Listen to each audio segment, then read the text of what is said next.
Atlantic TV, culturally inclined and uniquely different. Every year, millions of lives are stolen, dreams cut short, futures traded in silence. Human trafficking is a modern-day slavery. It hides in plain sight, tearing families apart and trapping the vulnerable in fear. But together we can end it. Together we can protect, we can rescue, and we can give hope. Say no to exploitation. Say no to slavery. Say no to human trafficking. Powered by Atlantic Media and TV. I am SP Bright, and this is Delta State Police Command. Today we'll be treating and addressing an issue that's different from what we've been doing before. Not parading suspect this time, but bringing to you a very important information. Do we know that over 85% of Nigerians do password their phones, whether it's Android phones or iPhones? There's always a password. But how come when we lose our phones, by the time we go to retrieve our lines, we go to our bank to check our bank statement, we discover that these people who collected these phones must have siphoned the phones. Now, there are times the people who steal these phones, it is not your phone that they actually need. What they need is your SIM card. Now, how does the SIM card become useful to them? Not just any SIM card, but a SIM card that is linked to your bank account, the one that you usually use to receive SMS alerts. That is what they need. Now, by the time they collect your phone, steal your phone, rob you of your phone, what they do is that they remove this SIM card from your phone and insert it on another phone. So your phone does not really need to power on. They don't even need you to give them your phone password. They don't even need your ATM password. The moment they have access to your SIM card, they can do anything they want to do with your bank account, because all they need is to generate an OTP, and the message, the OTP that is called one-time password, will be sent to that your SIM card, and with that they can do anything they want to do with your account. That is why people lose millions of their life savings simply because they lost their phone. By the side of this video, we'll be doing an illustration. You will see an illustration that talks on how you can password your SIM card. Now, the topic that we are here to discuss, passwording of SIM card. When you get a phone, pick that your phone now. See how you can password your SIM card. If you password your SIM card, by the time for any reason your phone gets to the wrong hand, even if they remove your SIM card and insert on another phone, the first thing that you will get is a prompt that you should enter your SIM PIN. The moment they cannot get the SIM PIN, they cannot use your SIM card for anything. After the trial of 3, the POC prompt will come because the SIM card will be blocked, and you can only unblock that SIM card when you have the POC number. Some of us don't have our SIM pack, because on the SIM pack it is written there the SIM PIN and the POC number. But because some of us don't have our SIM pack, I would advise you to quickly locate the nearest office of your service provider, be it Airtel, Globalcom or MTN. Approach them and request for your POC number. Once you've gotten your POC number, you follow these instructions and ensure that you password your SIM PIN. Your SIM PIN is very, very important. On my phone, for instance, once you turn off the phone and you turn it back on, you must enter your SIM PIN. If you cannot enter your SIM PIN, the SIM card will be useless. And I'm telling you, once they cannot have access to your SIM card, your money will be safely in the bank. They cannot have access to. There was a time I lost my phone, and it took me about 2 weeks to go to MTN office to retrieve my SIM card. Why did I wait 2 weeks? Because I knew I had a SIM PIN. I knew they would not have access to my bank account. I knew they cannot even use my SIM card for anything. Some of these people, when they steal phone, we'll be hoping that, we'll track the phone. Some of them don't even sell the phone. They will just condemn the phone and just get the SIM card to see if they can have your money. Please, they say a word is enough for the wise. It is very, very important. Don't see this video and just pass it by. Watch this video to the end. We're almost approaching the end of the video. Ensure that you take the lesson. Please password your SIM card. They say a stitch in time save nine. It's very, very important. Make haste when the sun shine, not be to come. You don't have to start running and start saying, oh, what do I do? What do I do? When you can prevent it. Let's not forget, prevention, they say, is better than cure. Thank you. Atlantic TV, culturally inclined and uniquely different. Behind closed doors, too many suffer in silence. Too many lives are scarred by violence in the very place that should bring peace, the home. Domestic violence is not love, it is pain. It breaks trust, destroys lives and families, and steals futures. Domestic violence is not a private matter. It's a violation of dignity, and it must end. Because hitting a woman does not make you a man, but correcting her in love and staying in peace with her is God's plan. Together, we can raise our voices, protect the vulnerable, and rebuild lives. Say no to silence. Say no to fear. Say no to domestic violence. Powered by Atlantic Media and TV. Ruth Gender Foundation. I'm Ruth Edema Collins. I hold a first degree in physics electronics, a postgraduate qualification in business administration, and a nationally certified French language tutor.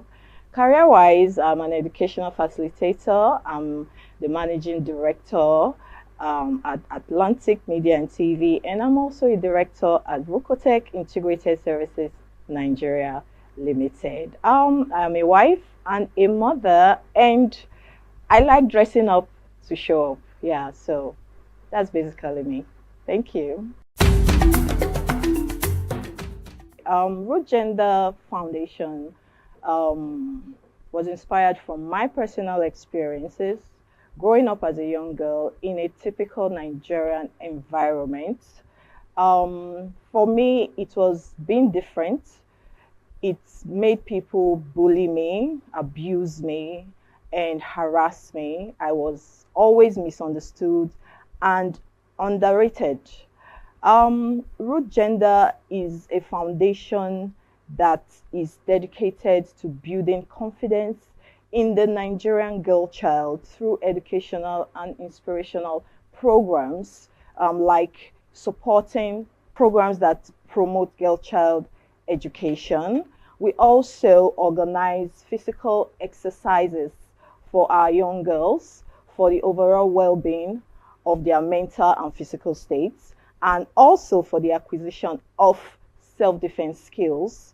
We also sensitize girls on laws that protect them. In our constitution, a lot of girls do not know that they have rights, that there are laws that protect their interests in Nigeria. Hence, they are vulnerable, they are living in fear, which is stopping them from reaching their full potentials. So we sensitize them on the laws that protect their interests. This, like I said, is visioned towards building confidence in the Nigerian girl child. So that is just a wrap up of what we do at Root Gender Foundation. I would say I resonate with the struggles and the challenges of the girl child, particularly the Warri girl child. I happen to grow up in the heart of Warri. I'm from an average background. My family is an average one, but I experienced a lot. Like I said, I was bullied, I was overlooked, I was harassed for being a different child, for daring to be different, and nobody was taking note and tapping into my potentials. So my interest for the girl child is I would love to be a voice for the girl child. They need people to believe in them. They need people to speak for them. I also want the Warri girl child to know that there is hope beyond the reef. I want them to see the bigger picture. I want them to know that they can compete on global platforms. They can compete on international platforms. and they can do very well. We have the likes of Ada Gold, or Maumi, and the rest of them. They are all competing very well on international platforms, and I know that you too can do that, and I want you to know that is why we are here. Root Gender Foundation is here to make you understand that you can actually be what you want to be.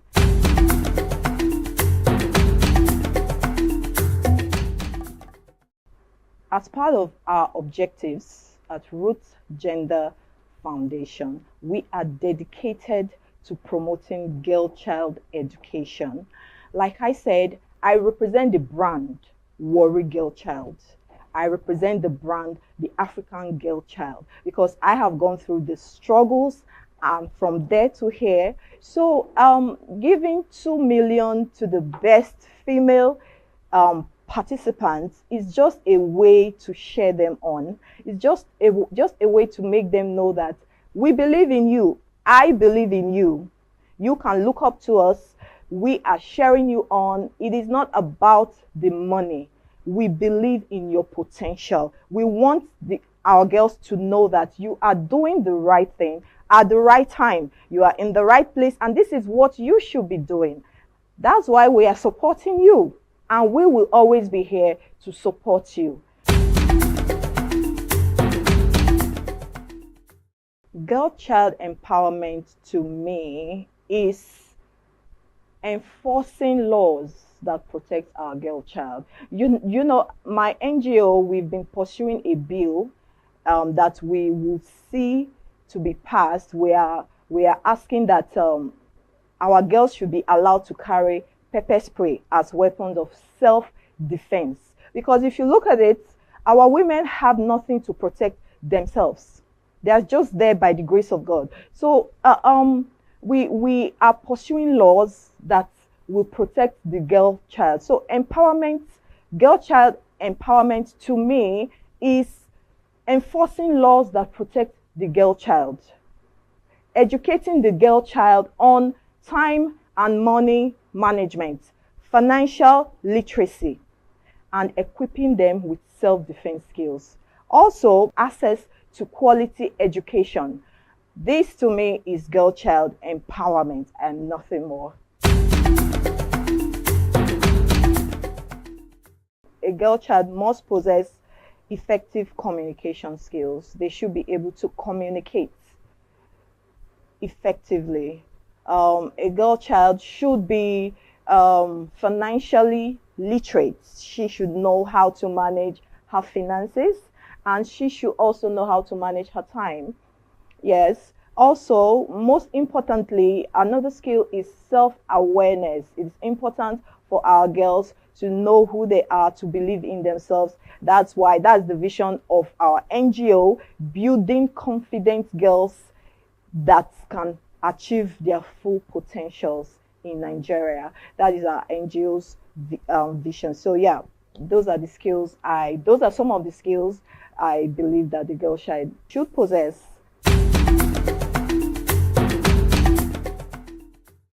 She needs role models. She needs people that have dared that path and have made it.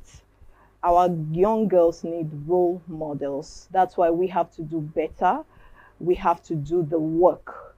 We have to bridge the gap. We have to share them on like we are doing. You can achieve your dreams. First, you have to make education your best friend.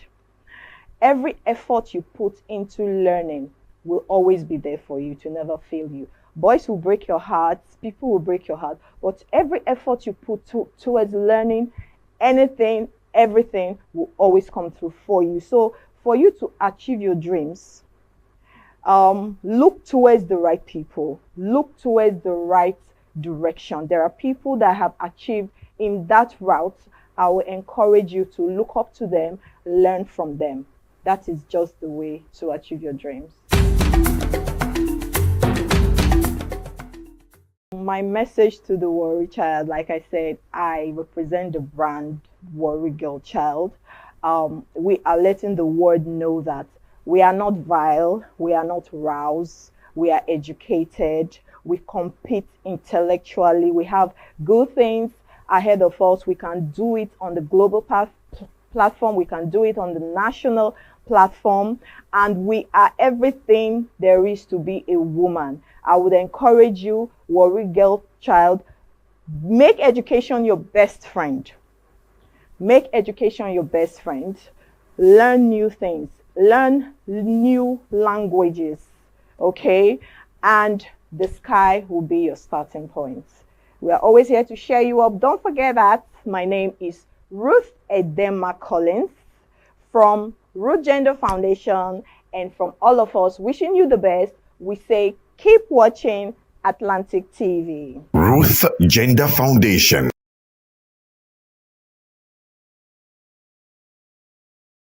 When the lights go out, who do you call? Ticado! Ticado Energy Solutions Limited, your plug for electrical power, surveillance system, and entertainment.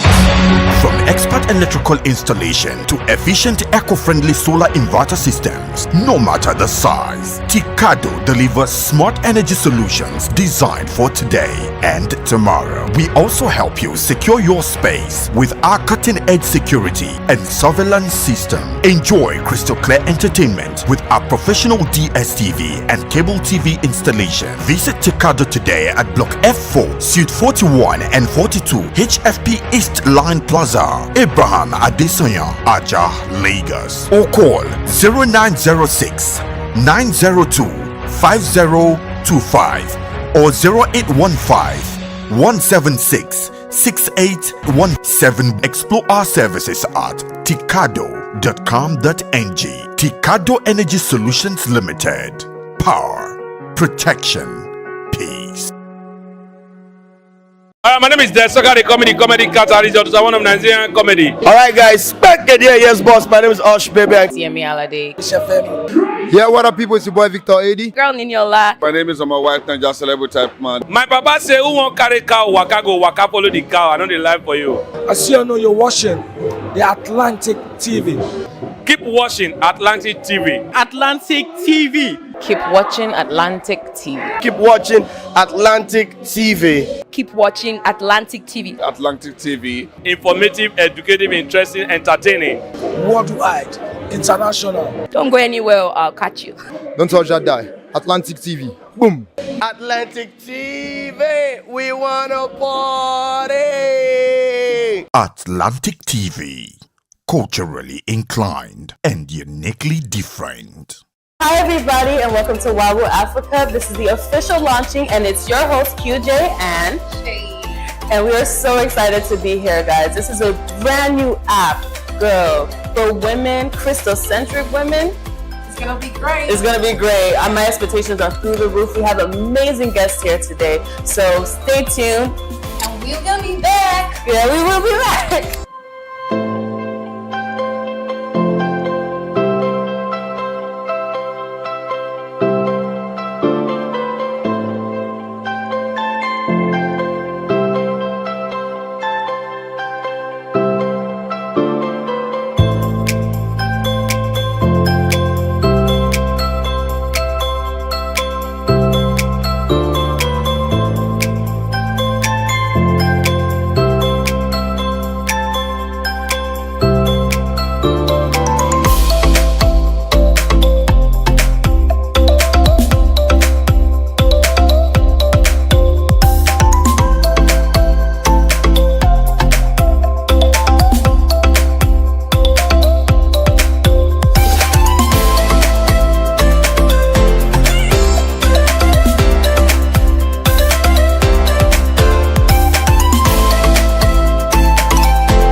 Power of women's economic empowerment.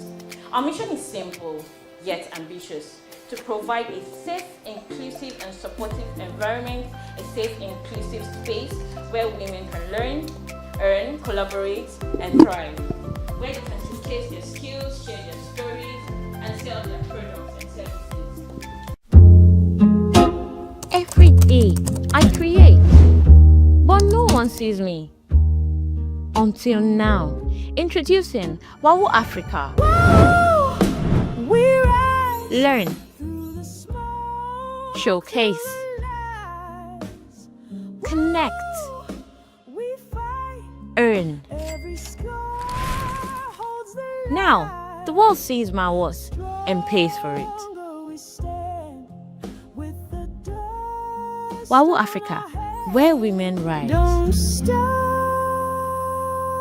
Okay, so the inspiration behind Wawu Africa, it stems from women being dealt the lower hand, if I may put it that way. Because in corporate worlds, we see that men always get the better pay, they always get better roles, and if there is a woman in a good position, it is assumed that she did something to get that position. So we're trying to change that narrative where we are saying, look, women are not just meant for the kitchen. Women need to earn more as well. Women need to be heard. Women need to be seen for what they can do, for their skills, not just as some sexual object or some sexual toy, because that is one of the things that has been, or the major thing that has been tied to when you say I'm a woman. That is one thing that people see first. So we're trying to change that narrative.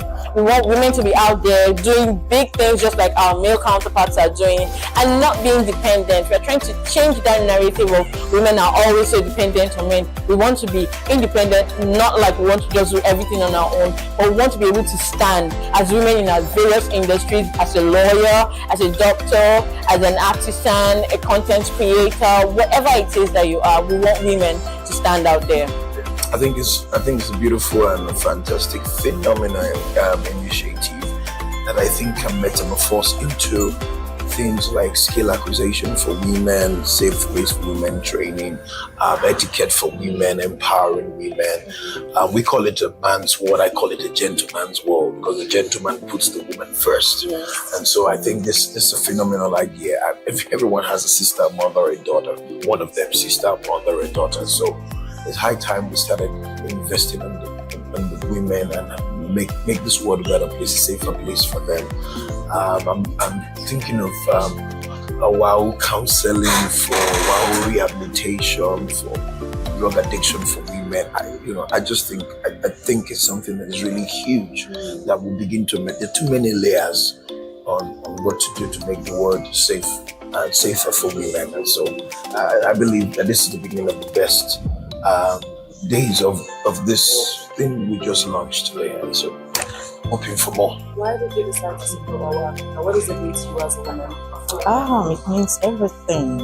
I am a woman first, and personally, I am a strong advocate for the girl child and for women affairs. So anything women, supporting them, lifting them, you'll find me there. So, but as per this, my media outfits, we are very proud to give them the visibility that they need to reach their targets and where they wish to go, and give them every other support that they need to reach the women that we hope to reach. Women need to learn. It is a basic skill that they must have. They must learn, they must earn, they must grow, and they must learn to collaborate. That's why we are here. I have met some amazing women here. She leads Africa. She's here too. So it is amazing when women support each other. We attain amazing heights. So we cannot overlook the importance of collaborating with other people, other women like us. It is very, very, very important. Yeah, Wow Africa is an app that supports women. So what are your views on it? In fact, it's a great idea because it will help women to be able to showcase their businesses. They don't need to, like online businesses now, they can have a space to put in their businesses and make, sell their products easily now for export. My expectations are really high. I've worked with the owner, the person in charge for a while, and then he's a very brilliant mind, and he has ideas, and this is one of them which has come to fruition. So my expectations are really high. It's a platform to help women be empowered, help women earn, help women scale up, and that aligns with the value of She Leads Africa. That's why we're here partnering with them, encouraging them, and saying we're here, we're hailing you, we're behind you. We pray and hope that you scale, right, and achieve all your dreams. Wawu Africa, where women rise. So it has been an amazing experience, hasn't it? Oh my gosh, we have so many expectations from Wawu Africa, and it has been great vibing with you guys. It's your host QJ and Shay. Until next time, stay tuned.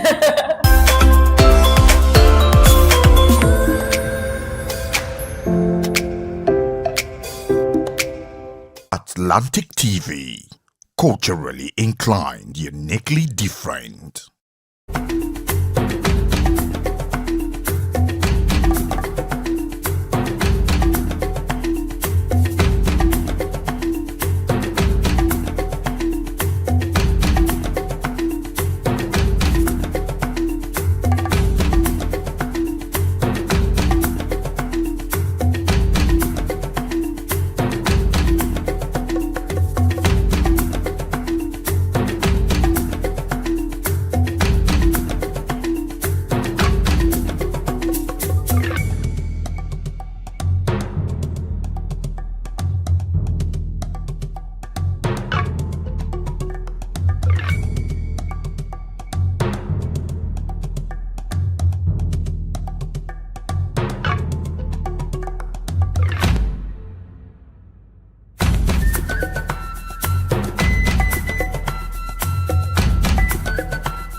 Atlantic TV, culturally inclined and uniquely different.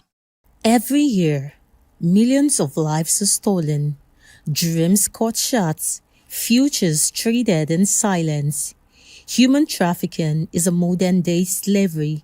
It hides in plain sight, tearing families apart and trapping the vulnerable in fear. But together we can end it. Together we can protect, we can rescue, and we can give hope. Say no to exploitation. Say no to slavery. Say no to human trafficking. Powered by Atlantic Media and TV. I am SP Dafe Bright, and this is Delta State Police Command.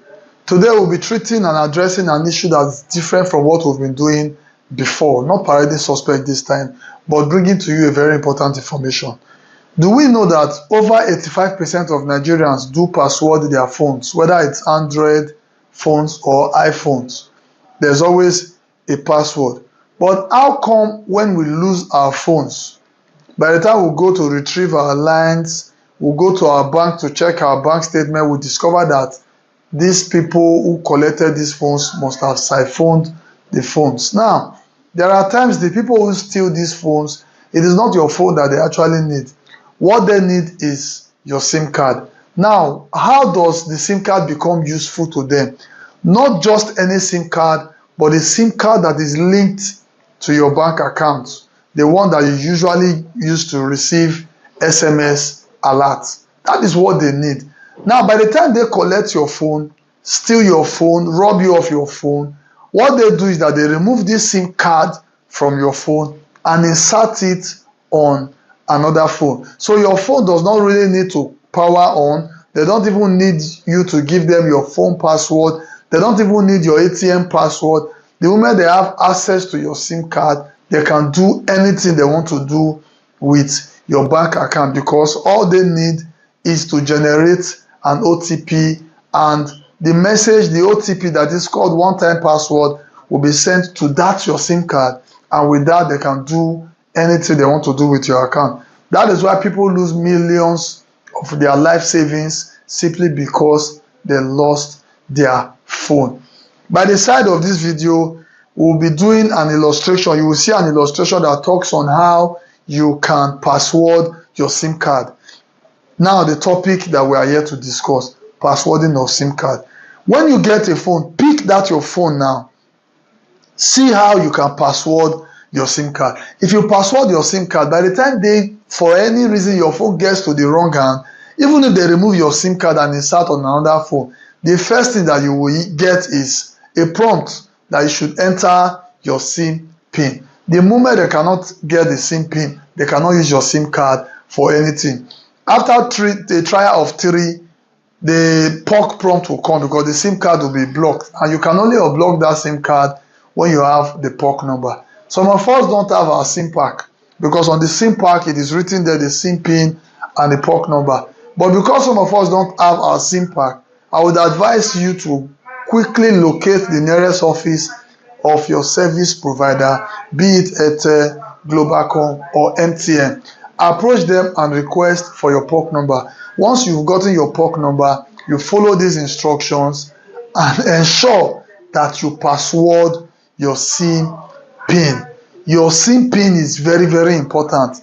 On my phone, for instance, once you turn off the phone and you turn it back on, you must enter your SIM PIN. If you cannot enter your SIM PIN, the SIM card will be useless. And I'm telling you, once they cannot have access to your SIM card, your money will be safely in the bank. They cannot have access to. There was a time I lost my phone, and it took me about 2 weeks to go to MTN office to retrieve my SIM card. Why did I wait 2 weeks? Because I knew I had a SIM PIN. I knew they would not have access to my bank account. I knew they cannot even use my SIM card for anything. Some of these people, when they steal phone, we'll be hoping that, we'll track the phone. Some of them don't even sell the phone. They will just condemn the phone and just get the SIM card to see if they can have your money. Please, they say a word is enough for the wise. It is very, very important. Don't see this video and just pass it by. Watch this video to the end. We're almost approaching the end of the video. Ensure that you take the lesson. Please password your SIM card. They say a stitch in time save 9. It's very, very important. Make haste when the sun shines. Not be to come. You don't have to start running and start saying, what do I do? What do I do? When you can prevent it. Let's not forget, prevention, they say, is better than cure. Thank you.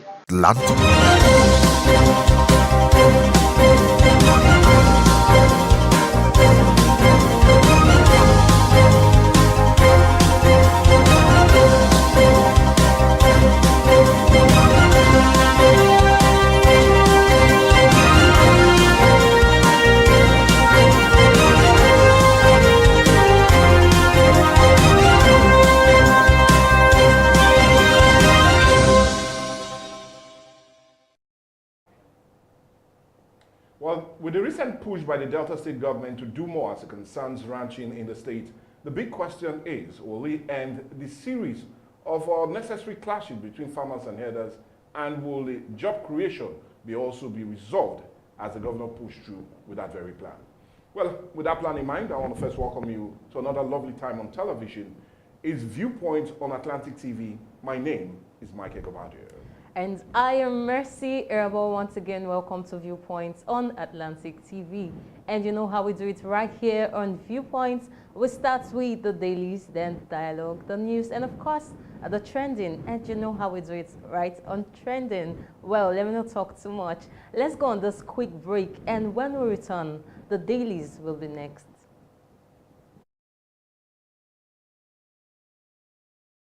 My name is Desoka, the comedy catalyst, one of Nigerian comedy. All right, guys, back again. Yes, boss. My name is Baby. Yemi Alade.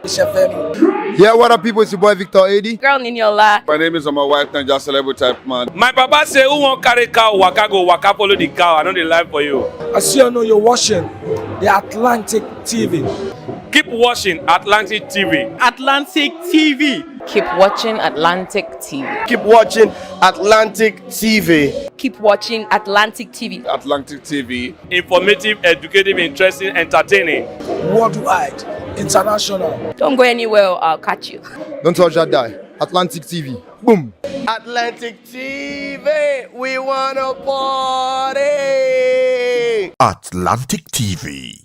Culturally inclined and uniquely different.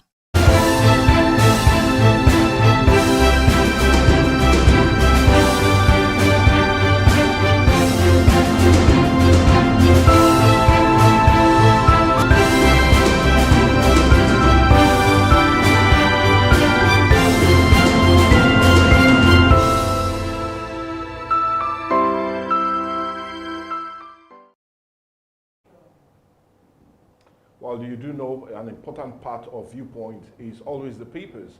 Hence, we're definitely going to give you nothing less than 5 papers for review today. And the papers we have for review will be The Punch, The Vanguard, The Nation, This Day, and Guardian will also be guiding us as we lead or take the dailies this morning. But you do know we always like to start with The Punch. Let's see if it has its usual punch on its front page. And on The Punch this morning, a major one seems to be there. NNPC secures 318 billion naira to fund new oil exploration. And riders to that says, FAC subcommittee probes pending for frontier exploration as budget office wants Nigeria losing about 60% of oil income. And the national oil firms pay zero dividend to federal federation account despite 1.06 trillion naira profit. Expert push private exploration. But I'll just tell you to explore more of that details on page 2 of The Punch, and you'll be getting all that you need to get. Let's see if we take some other leading stories just at the topmost side of The Punch.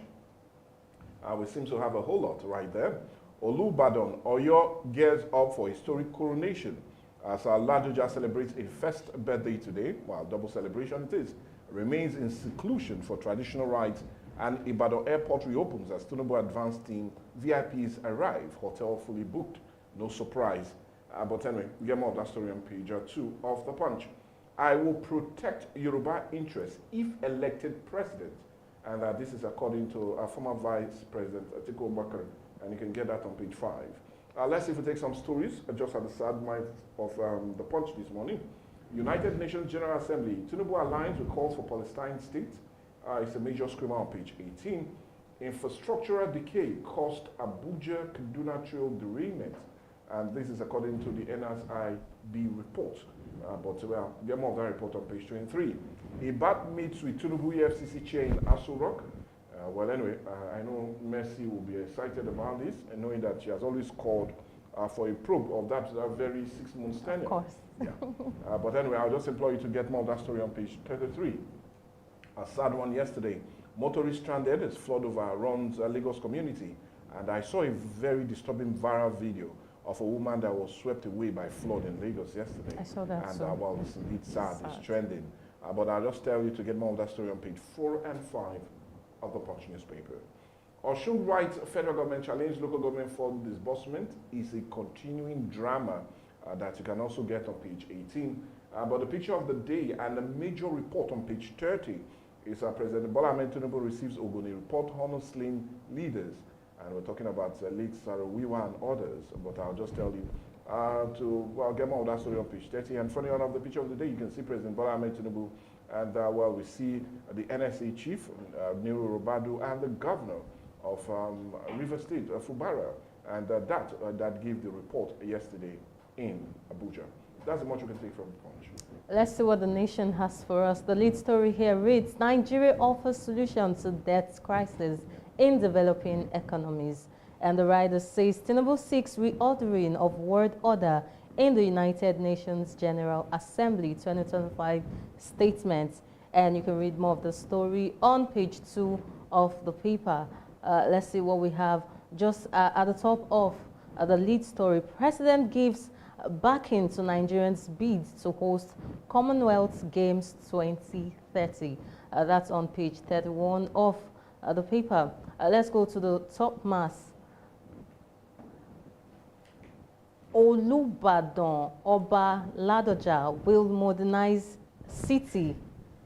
And the writer says, all set for coronation. Okay, yeah. Yeah, so the next story here says, Wike states now viable to deliver more projects. Yeah, and that story is on page 4 of the paper. Oboriwori mourns as Oscar Ibru dies at 67. That story is on page 4 of the paper. Still at the top mass, gunmen on 50 motorcycles invade Kwara community. That's on page 5 of the paper. Let's see what we have right at the side mass. Tinubu orders restoration of oil production in Ogoni. And the writer says Ogoni 4 gets national honors. That's on page 3 of the paper. Yeah, at the bottom mass, no entry qualifies for 2025 NLNG Awards, Advisory Board declares. That's on page 4 of the paper. And the picture of the day, yeah, it's that of the presentation of the Ogoni reports to President Bola Ahmed Tinubu at the presidential villa yesterday in Abuja. Well, that's all we're taking this morning on The Nation. Let's see what this day has for us today. The lead story here says, at 80th United Nations General Assembly, Tinubu renews demand for Nigerians' permanent seats on the United Nations Security Council. And the writers say, 6 sovereign debt relief, access to trade, financing, wants nations hosting minerals to benefit more, calls for closure of widening digital divide. And the last writer says, retreat two-state solution as way out of Israel-Palestine crisis. Well, you can read more of that on page 9 of the paper. Yes, just at the top of the lead story, NUPRC refutes 8.4 trillion naira oil theft report, says crude losses cut by 90% in 4 years. That story is on page 9 of the paper. Right at the top mass, 31 years after their murder, Tinubu honors Ogoni 4 with national awards. And the writer says, receives reports on Ogoni dialogue, pushes for resumption of oil production, promises communities federal support. Well, you can read more of that story on page 9 of the paper. Fuel subsidies scam, ex-VP's aides defense Jonathan urges Otedola to name corporates. Well, I think we saw the story on Monday. So it's on page 34 of the paper.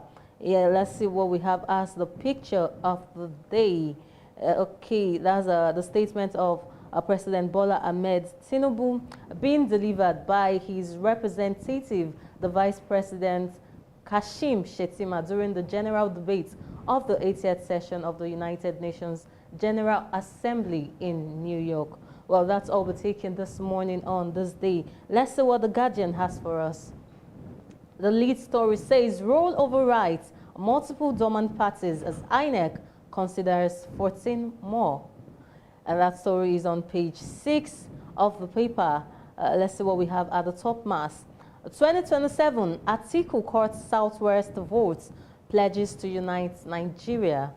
That's on page 3 of the paper. Tinubu summons Ibas to Aso Villa amid financial probe. Yeah, that's the one I am really interested in. Well, it's on page 3 of the paper. Reps raised panel to monitor Tinubu's Naira for crude policy. and that's on page 3 of the paper. That's what we have at the side mass. A federal government honors Ogoni 4 to resume oil production in communities. That's on page 29 of the paper. NSIB links Abuja Kaduna train derailment to poor maintenance. That's on page 30 of the paper. Lagos State government deploys survey to manage HIV spread and treatment. Well, that's on page 7 of the paper. At the bottom mass, United Nations General Assembly at 80. Tinubu urges sweeping United Nations reforms. A permanent seat at the United Nations Security Council amid global shifts. That's on page 6 of the paper. A federal government renews commitment to ending torture, upholding human rights. That's on page 30 of the paper. Oboriwori Momodu mourn as Oscar Ibro dies at 67. Well, that story is on page 4 of the paper. And the chat of the day, yeah, it's still talking about the lead story, Nigeria's political participation update. And this is numbers of registered parties from 2019 to 2023. Well, that's all we're taking this morning on The Guardian. Up next is The Vanguard. Well, The Vanguard will be the last paper for us to quickly look at. And, well, a major screamer seems to be there as it concerns the healthcare crisis. What government can do to end mass migration of doctors. And this is according to the Nigerian Medical Association and National Association of Resident Doctors and ALMSN and others. Says migration of medical personnel putting pressure on the healthcare system in Nigeria. Lament exhaustion killing few personnel available as resident doctors vow to resume strike after September 26. If. But anyway, I'll just tell you to get more the if on page 5 of the Vanguard newspaper. A sad one also on page 7. Oscar Ibro dies at 67. Oborowori mourn, others mourn. And no surprise, the money seems to be loud. CBN warns against Naira abuse or hoarding of currency. It's a major one on page 19. But what you see on page 14 is expectation of subjects as Oba Ladoja ascends throne as the 44th Olubadan. And well, that's more of what seems to be happening in Oyo State at the moment. Let's see, remain at the topmost side if we can, because we still have some few stories there. That man bows a sea collaboration with Dangote Refineries on page 9, but the page before that, 8, restructuring key to Nigerian sustainable development. And these are credited to the Secretary, or rather, the SGF and the Secretary to the Government of the Federation. But let's quickly take some other leading stories just beneath the picture of the day. We seem to have a lot, and a certain screamer is there also. And we're talking about United Nations General Assembly. Federal government renews call for permanent seat at the United Nations Security Council. South Africa, Ramaphosa seeks end to trade weaponization. But anyway, I'll tell you to trade more of that story on page 26. FIFA Under-20 World Cup. We're talking about sports on page 32. Fubaru Zaburu raises hope of lifting exclusive trophy in Chile. And we just hope that will be a dream that we'll be wishing for. Tinubu meets with ex-Rivers Administrator Ibas, Edun EFCC Chair at Aso Rock, is a screamer on page 12. And Tinubu honors Ogoni 4, move to restart oil production in Ogoni land, is also a major screamer on page 12. But the picture of the day will be that of, it's a double headline, but we'll take that of our very own. We're talking about the Oluofori Ogiame at Tuashe III as he visits the Oroje of Okwe, and we're talking of no other person but retired, His Royal Majesty retired Major General Mujakweru, and you can see his foresight in indeed creating peace and harmony between major ethnic groups in Delta State, and well, all honors goes to him. Well, that's the most you can take also from the papers. Like we said, we had 5 papers that we really looked at, and we'll always implore you to if you find any really that fancies your attention, it will always be right for you to just go there, grab a copy of any of them and read up and get really abreast with what seems to be happening in the country. But anyway, I know she'll be waiting and itching for me to talk about the issue of IBAS. Finally going to Aso Rock and getting a briefing from President Bola Ahmed Tinubu yesterday. But I'd rather leave that, but talk about one that's also hurting all of us. And we're talking about the issue of flooding We've talked about this so many times on our dialogue, on our Viewpoint, on Atlantic TV. But it looks as if the rains are not stopping and seems to also be coming down, not just only in Lagos, but also right here in Delta State. Mercy, we're seeing the issue of flood, and like I said, the viral video that was circulated yesterday is one that gives a whole lot of person every reason to be concerned. Yeah. Especially as it concerns the flood. I saw that video yesterday. I felt really bad for them. And then talking about that video, I was really, I don't know how to feel when I saw that video, that instead of people trying to rescue the victim, they were there trying to film the whole situation. That's why like, everybody cannot be journalists, everybody cannot be bloggers. Why don't you try to rescue the lady? And then they were trying to help her with one rope. Like, how exactly is she supposed to survive? I feel if she had even maintained that position, she might have survived instead of trying to be rescued with that tiny rope. But talking about that, we still need help concerning this whole flood, because this is not the first time in Edo State. We saw one video too in Edo State. So I feel it's high time they start with the whole processing on the bridges, the drainage, and all of that to help with this whole flood thing. And I said it the last time, we Nigerians really need to do better, because there are some places that actually have good drainage system but are blocked. Why? Because we tend to trash our rubbish, our trash in the drainage, and this is really affecting the flow of water that might lead to this whole flood. And we're really concerned because once it comes to flood, it can turn anything. It can take lives, it can take properties, and all of that. And I even saw one in Lagos, still in a supermarket, and the supermarket was almost covered with flood. That's terrible. Like, that's the height of it. And this happened in Lekki, Lagos. Imagine in Lekki, of all places, and still having to go through flood issue. It's really, really terrible. Well, anyway, they've always said water no get enemy, but we'll beg you that if you don't want him to come around and hurt you, do the needful. Don't trash your refuges into drainages that will naturally be pure waterways, or indeed block channels that are natural waterways and build on them and cause more flooding. Let's just look at how to handle this natural disaster. It doesn't only affect Nigeria alone, it affects very many other countries, but we should not be losing life on account of our actions or inactions. We should always do the needful. But the needed thing now to do, we still have just a minute to just look at the papers, is now to go to what I know she's itching to talk about, and the issue of the recent invitation by President Bola Ahmed Tinubu of the sole administrator, or former sole administrator of Rivers State, Ibas. Well, it has always been on the news that many has always called for his probe, but it looks as if that would definitely happen on account of President Bola Ahmed Tinubu inviting him, and also having the EFCC chair in audience when that invitation was made.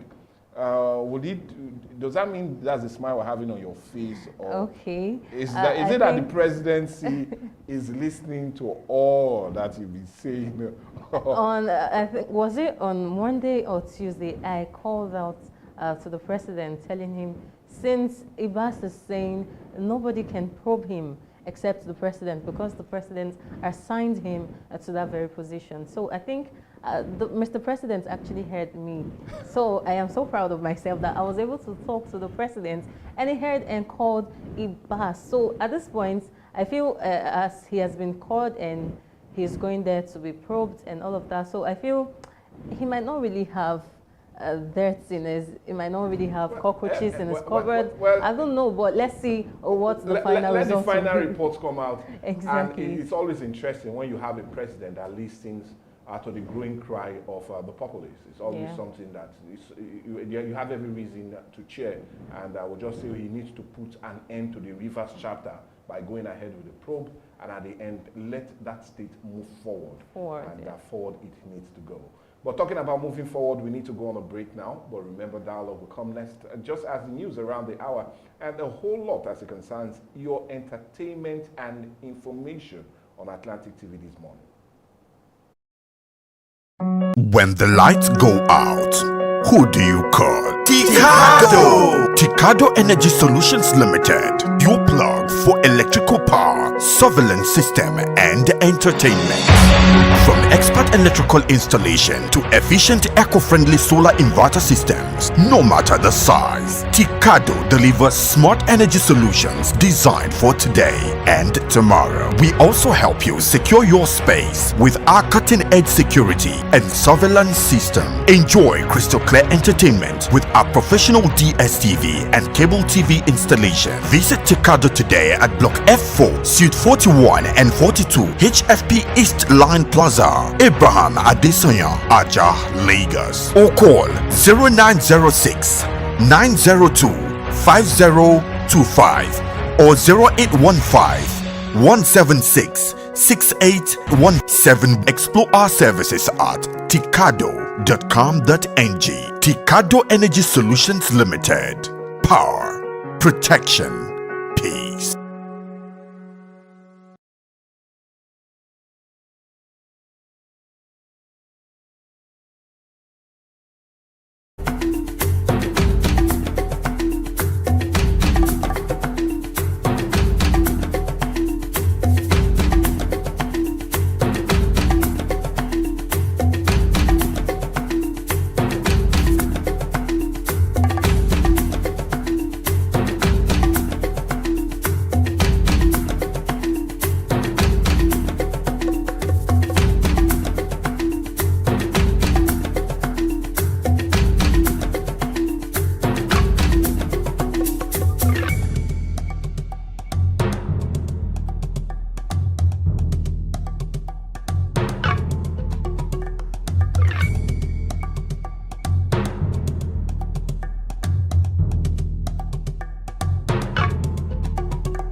Atlantic TV, culturally inclined and uniquely different.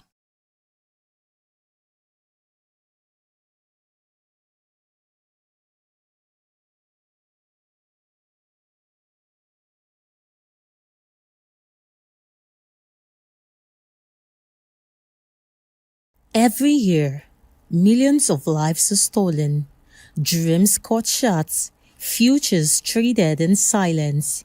Human trafficking is a modern-day slavery. It hides in plain sight, tearing families apart and trapping the vulnerable in fear. But together we can end it. Together we can protect, we can rescue, and we can give hope. Say no to exploitation. Say no to slavery. Say no to human trafficking. Powered by Atlantic Media and TV.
When the lights go out, who do you call? Tikado! Tikado Energy Solutions Limited, your plug for electrical power, surveillance system, and entertainment. From expert electrical installation to efficient eco-friendly solar inverter systems, no matter the size, Tikado delivers smart energy solutions designed for today and tomorrow. We also help you secure your space with our cutting-edge security and surveillance system. Enjoy crystal clear entertainment with our professional DSTV and cable TV installation. Visit Tikado today at Block F4, Suite 41 and 42, HFP East Line Plaza, Abraham Adesanya, Aja, Lagos. Or call 0906 902 5025 or 0815 176 6817. Explore our services at tikado.com.ng. Tikado Energy Solutions Limited. Power, protection, peace. When the lights go out, who do you call? Tikado! Tikado Energy Solutions Limited, your plug for electrical power, surveillance system, and entertainment. From expert electrical installation to efficient eco-friendly solar inverter systems, no matter the size, Tikado delivers smart energy solutions designed for today and tomorrow. We also help you secure your space with our cutting-edge security and surveillance system. Enjoy crystal clear entertainment with our professional DSTV and cable TV installation. Visit Tikado today at Block F4, Suite 41 and 42, HFP East Line Plaza, Abraham Adesanya, Aja, Lagos. Or call 0906 902 5025 or 0815 176 6817. Explore our services at tikado.com.ng. Tikado Energy Solutions Limited. Power, protection, peace. When the lights go out, who do you call? Tikado! Tikado Energy Solutions Limited, your plug for electrical power, surveillance system, and entertainment. From expert electrical installation to efficient eco-friendly solar inverter systems, no matter the size, Tikado delivers smart energy solutions designed for today and tomorrow. We also help you secure your space with our cutting-edge security and surveillance system. Enjoy crystal clear entertainment with our professional DSTV and cable TV installation. Visit Tikado today at Block F4, Suite 41 and 42, HFP East Line Plaza, Abraham Adesanya, Aja, Lagos. Or call 0906 902 5025 or 0815 176 6817. Explore our services at tikado.com.ng. Tikado Energy Solutions Limited. Power, protection, peace. When the lights go out, who do you call? Tikado! Tikado Energy Solutions Limited, your plug for electrical power, surveillance system, and entertainment. From expert electrical installation to efficient eco-friendly solar inverter systems, no matter the size, Tikado delivers smart energy solutions designed for today and tomorrow. We also help you secure your space with our cutting-edge security and surveillance system. Enjoy crystal clear entertainment with our professional DSTV and cable TV installation. Visit Tikado today at Block F4, Suite 41 and 42, HFP East Line Plaza, Abraham Adesanya, Aja, Lagos. Or call 0906 902 5025 or 0815 176 6817. Explore our services at tikado.com.ng. Tikado Energy Solutions Limited. Power, protection, peace.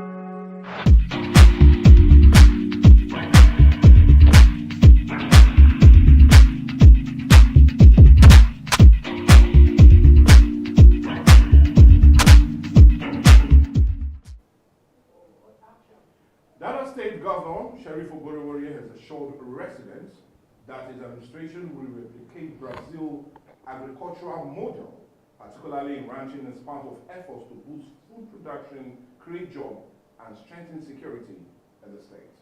Speaking to the Commissioner for Works, Rural Roads and Public Information, Mr. Charles Anyao, on Monday in Asaba, the governor said the recent investment mission to Brazil has opened fresh opportunities for industrialization, expansion, agricultural development, renewable energy, and most importantly, job creation. He reiterated that the establishment of ranches in the state will not only boost food production and jobs, but also strengthen security by curbing the use of forests as criminal hideout, and also said he was optimistic about the outcomes. The governor disclosed that the state also held talks with renewable energy companies and other players in the power sector, building on earlier arrangement and agreement with the Rural Electrification Agency in Abuja. He said the government was to light up the state, expand industries, and create employment opportunities that will improve living standards, he added. He stressed that the administration's deliberate focus on agriculture and industry was informed by the rising number of graduates from the state tertiary institutions. But with the issue of ranching and how it is expected not just to create jobs, but also be seen to improve security in the state, and as a way forward in dealing with the issues of open grazing, which many feel will eliminate the frequent attacks of loss of life and properties between farmers and herders in the state. But will this plan be seen through? Well, this and more, as it concerns the governor's latest push, is what this edition of Dialogue is all about. And we're talking about Delta State plan to improve agriculture and power in the state. And that's what we're having as a major discourse today on the show. We're talking about the recent push by the Delta State government to improve agriculture and most especially strengthen the power sector in the state, all in a bid to increase the industrialization growth of the state and also, more importantly, job creation. But anyway, to help us create a guideline and also push in with our discussion, we have no other person but a chieftain of the All Progressive Congress in Delta State, and I'm talking about Chief Olori Magege. Good morning and welcome to the show, sir. Good morning, Mike. Well, for many, it's an audacious plan. Indeed. Bringing in the perceived style of ranching in Brazil down to Delta State. But for many, if really implemented, it is most certainly going to change the perceived way that ranching or rearing of cattle is already in the state. But my question now, looking at this audacious plan, what will be the best outcome of it, especially as it concerns security of life and properties, the recent push to end herders and farmers clash, and most importantly, job creation? I just want you to look at this audacious plan. You see, ranching in Brazil is in the forest. And in Delta State, kidnappers then are in the forest. So moving the ranches down into the forest will have definitely chase away the kidnappers. And the herders' problem, the conflict is over space, grazing space, isn't it? Now, we are setting a model of ranching, and ranching is a sedentary farming. It's not nomadic. The way we perform cow rearing in Nigeria today is nomadic, with Fulani men and women moving cows from place to place. And the easiest place for them to eat is people's farms. There have been instances in which these herders have gone to uproot people's cassava for their cows to eat. That will end. But most importantly, it will lay foundation for food security. Food security is very, very important. How will that help?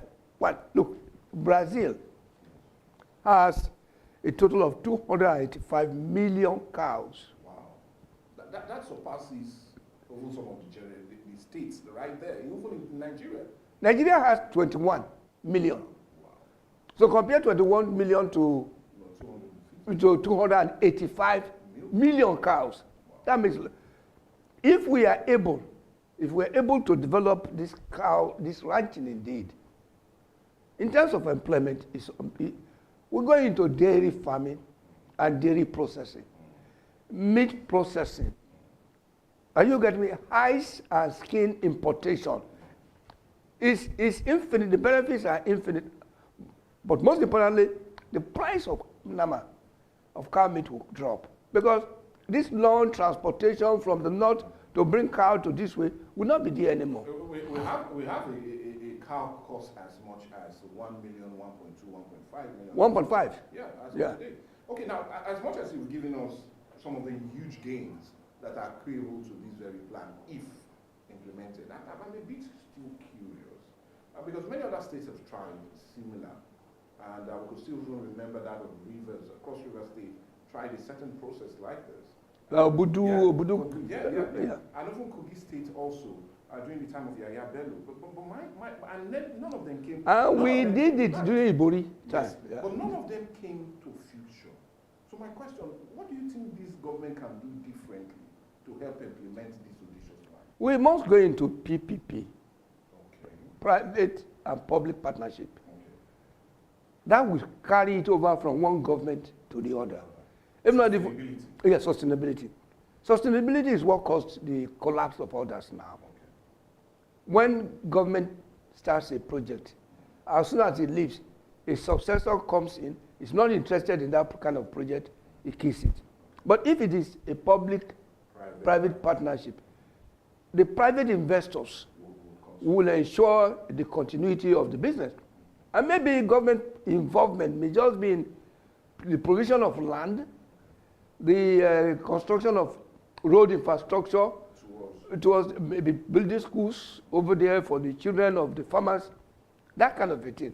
If that is what the government is going to be involved in, that the capital from the investors, and hopefully they will be from Brazil, a mixture of Brazilians and Nigerians, that will ensure the sustainability of the business. Okay. Now, I may need to come in now to ask this, because I'm also a bit confused that we are now in the 21st century, and yet we are still practicing open grazing. Now, if you look at some of other African countries, our neighbors, they've all ended open grazing. So it only baffles me that in the 21st century, we are still talking about open grazing and nomadic rearing of cattle. Does that make any sense? It doesn't. It doesn't in any way. You see the resistance over the years, this my lifetime, your lifetime here, in the past 10 years of Buhari regime, of Jonathan regime, all efforts made to start ranching in Nigeria all has failed. Ruga. Yes, we still remember. We still remember Ruga. The efforts of government had not been sincere and had not been genuine. That of Buhari era, for instance, came along with the move to nationalize the land of the river basin, to give to the Fulanis. And that created resentment among the indigenous people, yes, the indigenes of that place, and they resisted it. So it is the political will to, and the sincerity, lack of sincerity on the part of the government to create a pure ranching policy that will not be seen is for a particular ethnic tribe, but it's for every Nigerian. Nomadic heading is strictly for the Fulanis by nature of their culture. Very few Yoruba, I don't know if any Yoruba man or Shekiri man or a Igbo man that will be following cow from place to place all year round, living in the bush. I can't say these people doing it. But ranching is for anybody. It's a business meant for anybody who can afford it. Now, as much as you've given that insight, you feel government insincerity has been the reason we've had, or our inability of ending this normal practice that seems not to be in some other countries in Africa. But my next question is, now let's come back to Delta, because I'm far more concerned in Delta State, and that's why our discussion is centered here, knowing that the audacious plan of His Excellency, Sheriff Obori Wori bringing ranching here. Now, if I take my mind back to the 21st of September 2021, we had the anti-open grazing law bill signed into law by former Governor Okowa. Now, he signed that into law. And yet, we still find cows roaming the streets of Delta State. On my way to work today, I saw some. Very funny enough. The wet weather, but we saw cows on the street. I was coming to work and I saw cows on the street. So my question is, why was that law fully not implemented on the mind we had it as a major law to curb all of these unnecessary moving around of cattle? Look, Mike, that question you've just asked has a lot of implications. But I don't damn. I damn them all. Cattle business is predominantly Fulani. Okay. Are you getting me? Yeah. Former Governor Okowa was a vice presidential candidate to Fulani. Okay. Right? I think that's answered that question. Well, I don't want to push you. I've answered your question now. You understand, and the listeners, I'm sure they get the point. Okay. How are you going to implement? How are you going to enforce something that is tantamount to your persecution of the tribe of your principal? Okay, well, anyways, we'll leave that. Let's leave that. The important thing is that it's not being enforced. That's what is important. Question. Well, in case you're watching us, and it's a dialogue on Viewpoint on Atlantic TV, and on today's edition, we're looking at the recent push by no other but the Delta State governor, as he tries to see how he can bring on board the issue of ranching, especially to Delta State, looking at the huge, not just only financial gains that will be accruable to these very practice, but also the issue of protection of life and properties as it concerns the recent or frequent clashes between herders and farmers. And according to NICSA, Violent Conflict Database, no fewer than 2,800 lives and that of Deltans have been lost in Nigeria in the last 4 years on account of herders and farmers clashes. Now, I'll be needing to come to you now, Chief Olori Magegi, because you are a farmer. I know I am. Yes, a well-grounded farmer. Now, many will say it looks as if we are hyping this very conflict between herders and farmers. How really serious is it in Delta State? It is serious and underreported. And underreported? Underreported. Well, fear can come in different forms, can be expressed in different forms. Most certainly. If a farmer is afraid to go to his farm because of fear of being attacked or killed, that is that in itself is a fear that affects production of food. Of course. Then if the farmer goes to the farm and he finds all his crops destroyed and he can't even answer, he can't ask questions of the criminals, that again creates another fear in itself. Practical. One is imagined, one is real. So when I say it's underreported, people are getting accustomed to it. People are getting in Agbaro, for instance, where I live, crops are being destroyed on a regular basis. The issue is, who do you report to? Who do you report to? So, I guess farmers are finding ways now to maybe cooperate with the herders to limit the damages to their farm, which should not be. But it's underreported because when is what is announced, what is published that you know. You know, rape on the farms is ongoing.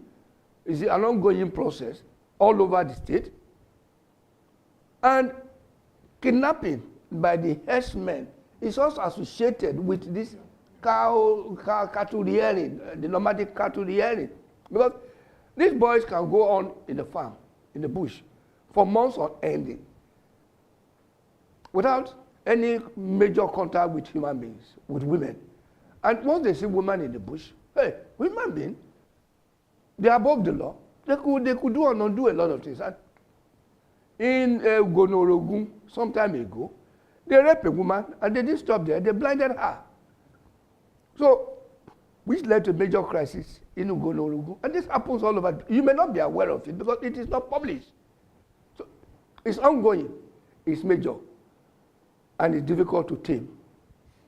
Okay, well, anyways, let's continue our discussion as it concerns this. Now, we do know that as it stands now, we still have open grazing being practiced in Delta State. And you also agree with me that some of the owners of these cows are highly placed personnel or persons, either in the north or in the south, that give these cattle to these young persons to rear. Now, my next question, you talked about public-private partnership in dealing with this. How can the government now bring in this new plan of ranching and also incorporate all of these persons that are already so used to open grazing of the cows? Is this something that can be done and can be managed? In your own assessment, what advice do you have for the government to see how they can indeed bridge the gap, amend fences, and still have... Look, Mike, the cows that are good for open grazing, they are not the same cows we are talking about from Brazil. Oh. They are completely different cows. Oh. The Nigerian species of cows are the worst in the world. They don't produce milk. They don't grow fast. They are not highly susceptible to genetic reformation or genetic. Yes, they are not very used to it. They are the longhorn type. When you look at the Nama from Brazil, you don't even know they are Nama.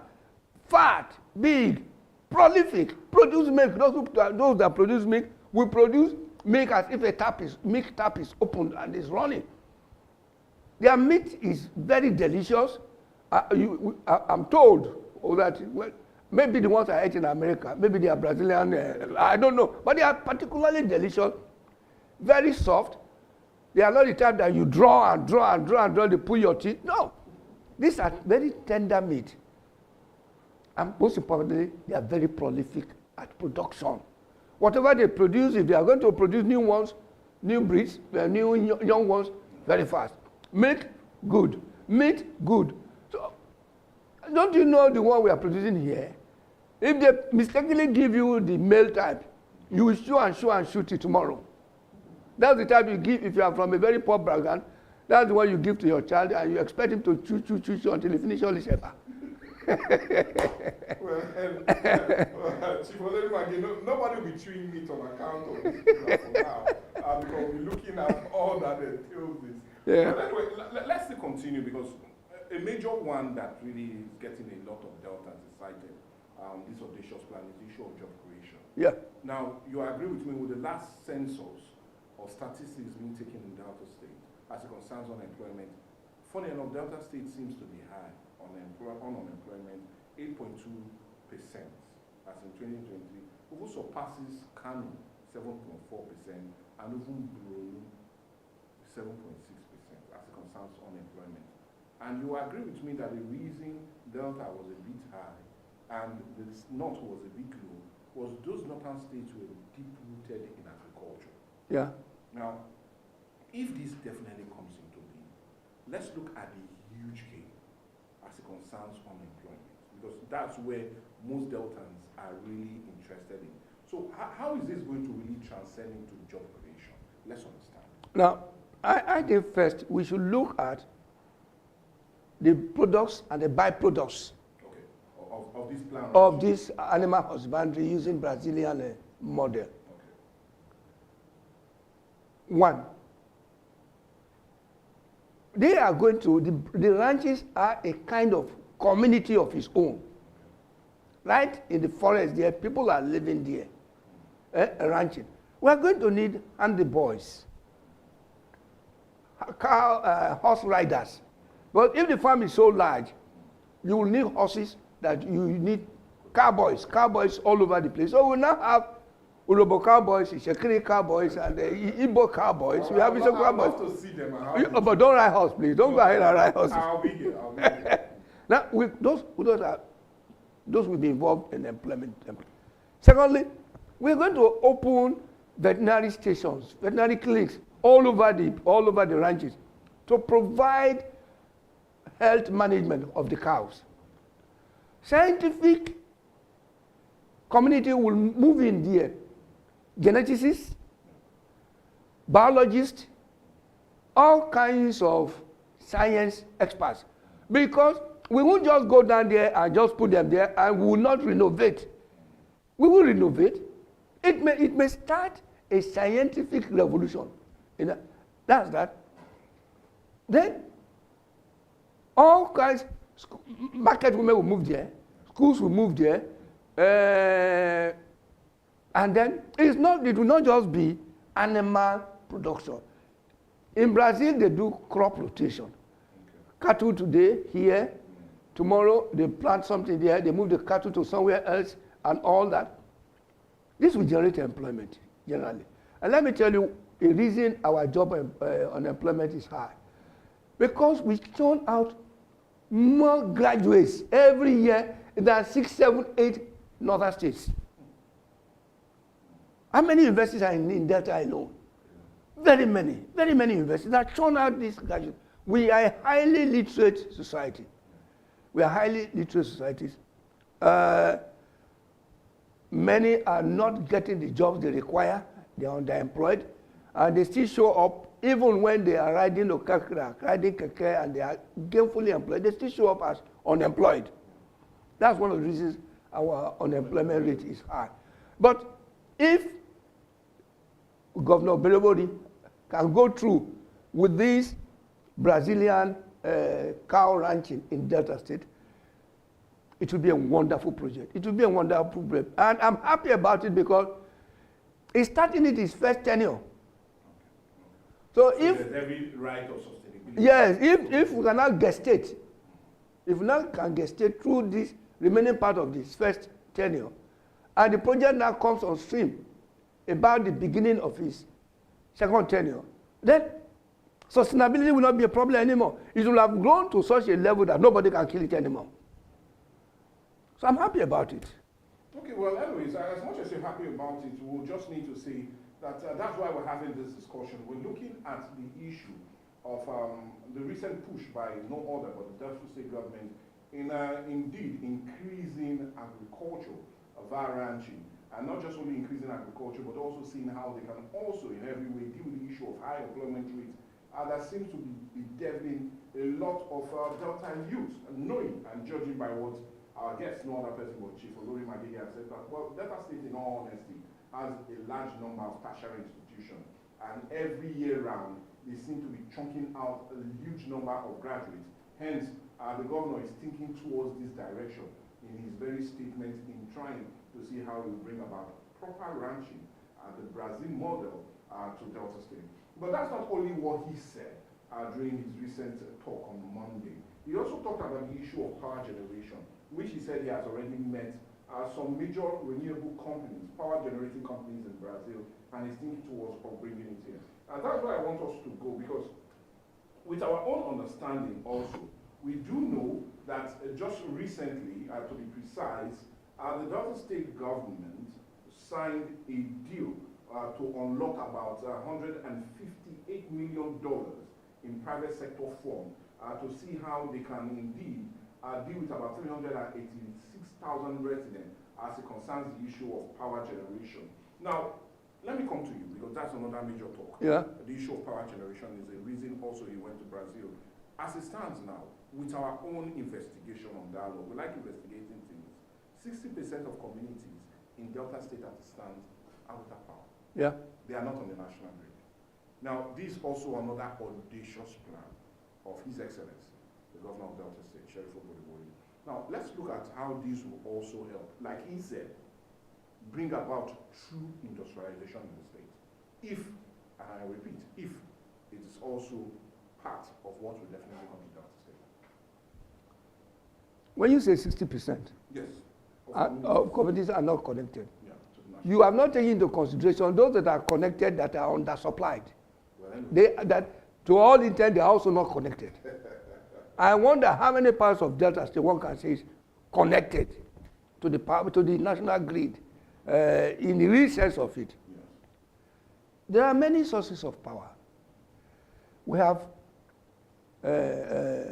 wind turbine. Yeah. Huh? Yeah.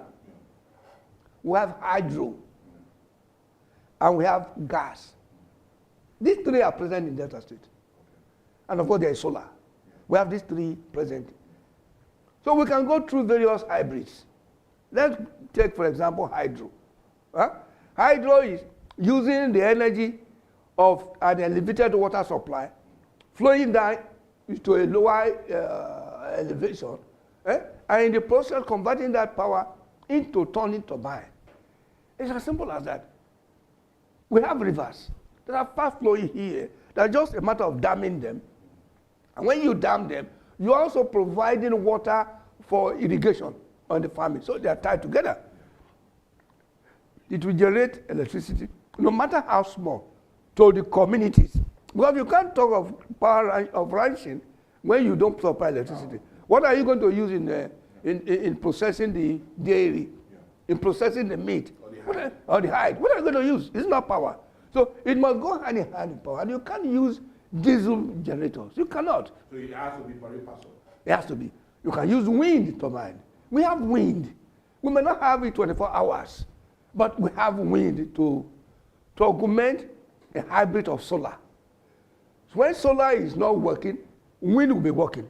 If wind is not working, the river that we've dammed will be able to generate power for use.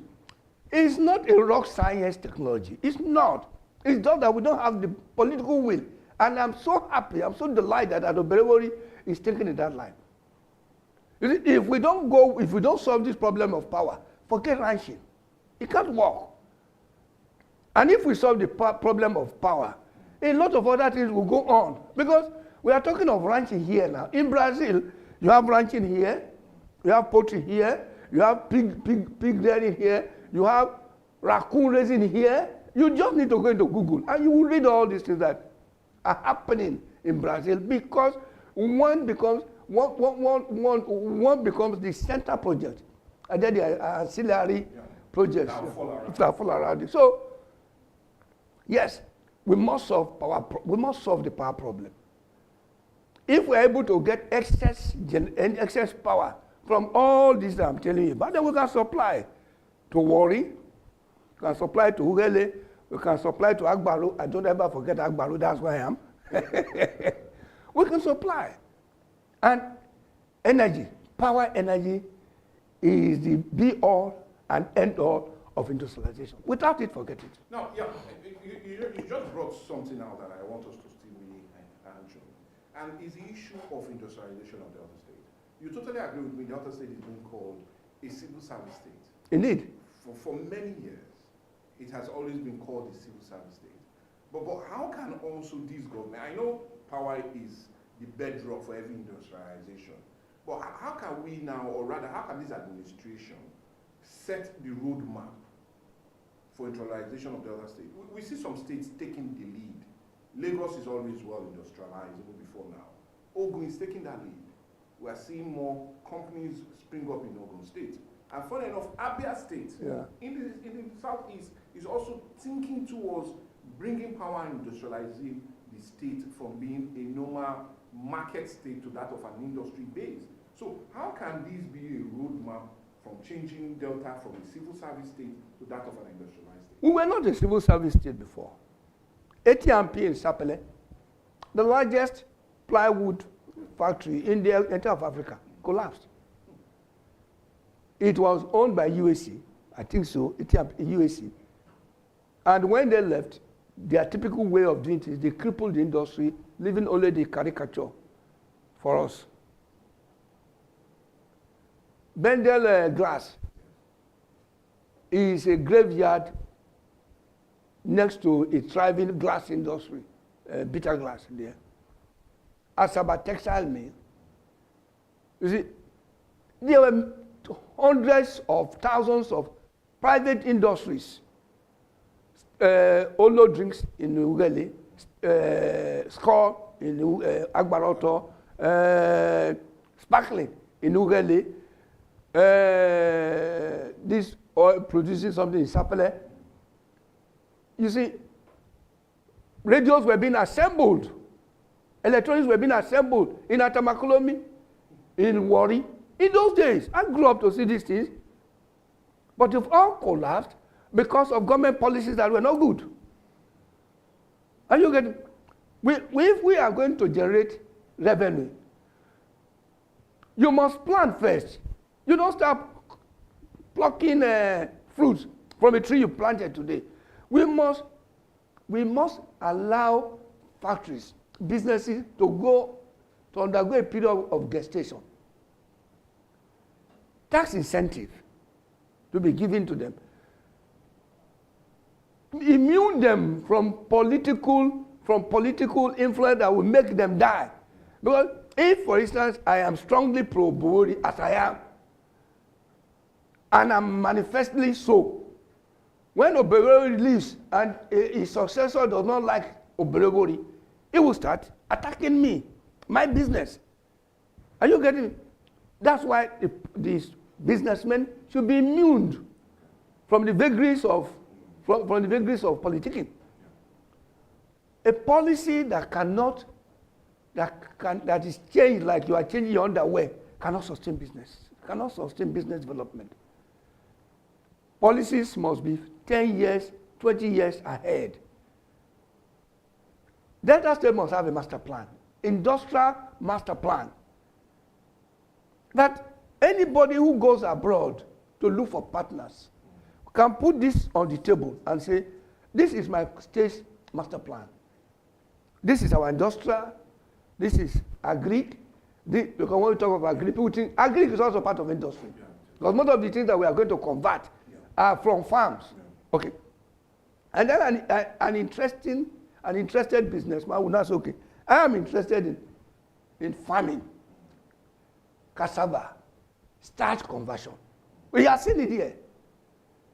When I was chairman of Waste Management Board, and I sent my essay to China, what they were looking for is, where is your waste management master plan?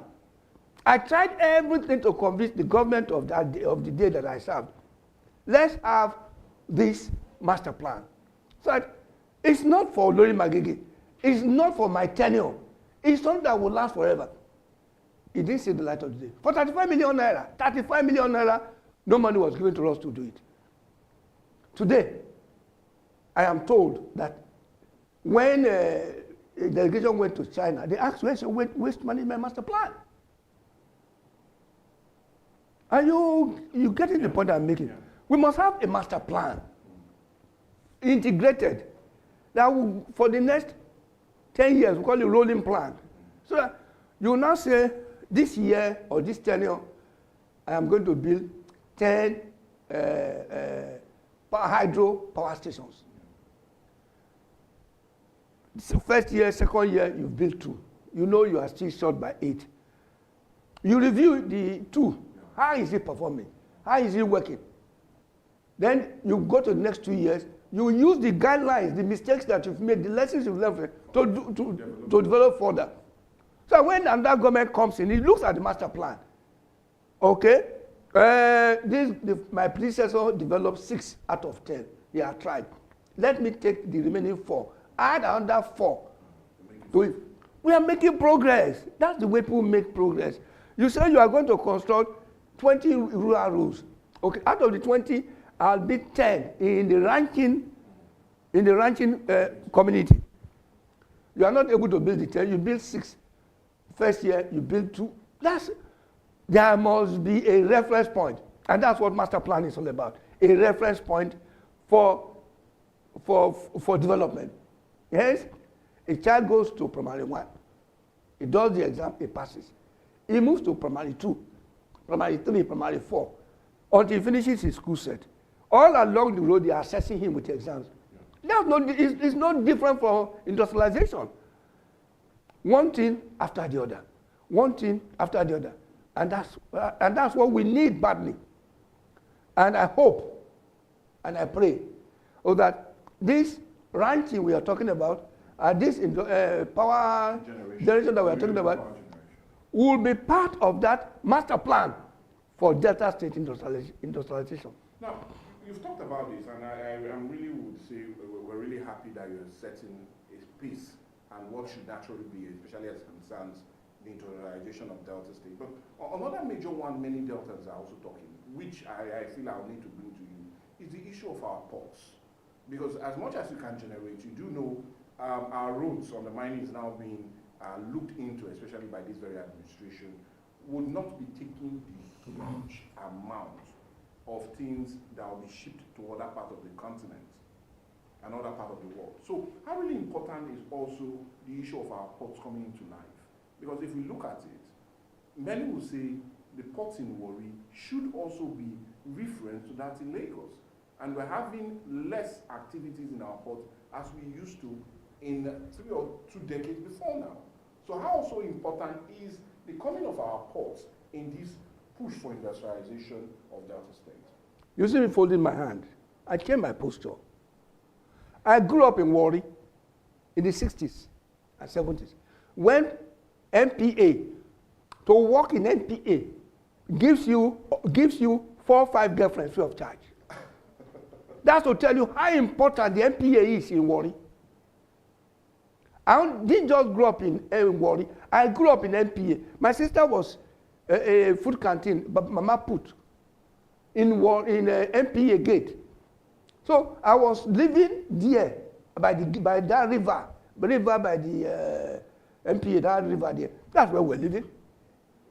So weekends, when you see the traffic of able-bodied men coming to take their salaries on Saturdays from NPA, Warri was booming. Warri was booming. Warri was not booming because of share.